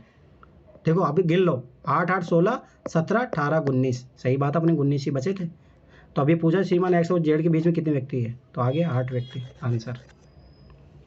मैं फिर बता रहा हूँ, ये चीज़ याद रखना, एक केस लेके चलना। वो तो क्लियर यहाँ कर दिया, नहीं करता तो अपने ये दोनों लेके चलते, तो ये चीज़ याद रखना, ये तो गलत करोगे क्वेश्चन, ठीक है। तो ये पेपर कंप्लीट हो गया। और मैं फिर बता रहा हूँ, कल 2012 के सब बना के फोड़ दूंगा तुम लोगों को, 1 महीने पहले बनाए 2 महीने पहले बनाए हो, ट्यूशन करके आओ, नहीं तो फिर कुछ ही समझ में नहीं आएगा, नहीं तो टाइम पास करोगे इस क्लास में बैठ के, ठीक है। किसी को पूछना है, किसी को डाउट है किसी क्वेश्चन में, और मैं फिर बता रहा हूँ यही सेम क्वेश्चन रिपीट होंगे। और मैं जिन क्वेश्चन पे नोट करा रहा हूँ कि इंपॉर्टेंट है, वही क्वेश्चन आएंगे आगे, उसी टाइप के क्वेश्चन मिलेंगे, सेम लॉजिक वाले। किसी को पूछना है, अरे कुछ बोलोगे बहुत हेल्प मिला है। अरे अभी देखो तो सिर्फ मैं इसलिए बोला हूँ, आराम शांति पूरा 2022-23 तक मेरे साथ करो, फिर देखना, फिर किसी पेपर में फेल हुई ना फोड़ दूंगा तुम लोग, होएगा ही नहीं, मैं लिख के दे रहा हूँ गारंटी, क्योंकि मैं एक ही तरीके सिखा रहा हूँ और इसी पैटर्न पे क्वेश्चन आते हैं। मैं फिर बार बार बता रहा हूँ, ये चीज़ याद रखना, इसी सेम पैटर्न पे क्वेश्चन आएंगे, इसी सेम पैटर्न पे, एक भी क्वेश्चन इधर से उधर नहीं जाएगा। अभी देखते जाओ, साथ साथ करते जाओ। जैसे कंपैरिजन में देखा ना, कंपैरिजन अपने क्या किया, सिमिलर करते जा रहे, वही पैटर्न में क्वेश्चन आ रहे हैं, उसी से आंसर निकल रहा है। रीजनिंग मैथ का भी यही है। पर हाँ, मैं कुछ क्वेश्चन बता दूंगा जो नहीं करने, जैसे आज वो था, ठीक है, करना है तो आखिरी के 10 मिनट में, मैं पहले बता रहा हूँ, करना है तो आखिरी के 10 मिनट में करना है, तो नहीं करना। जैसे अभी देखो 2011 में एक क्वेश्चन आया, 2012 में एक, ऐसे ऐसे क्वेश्चन बढ़ते जाएंगे, कोई दिक्कत नहीं है। आखिरी मैक्सिमम मैं बता रहा हूँ 2023 तक भी अपन जाएंगे ना, तो मैक्सिमम 5 क्वेश्चन ऐसे होंगे जिनको देखते ही साइड में कर देना। तो बस ये जिस दिन छाटना सीख गए ना, सीसेट पास हो जाओगे, ये चीज़ याद रख लें। चलो ठीक है, फिर बाय बाय, गुड नाइट।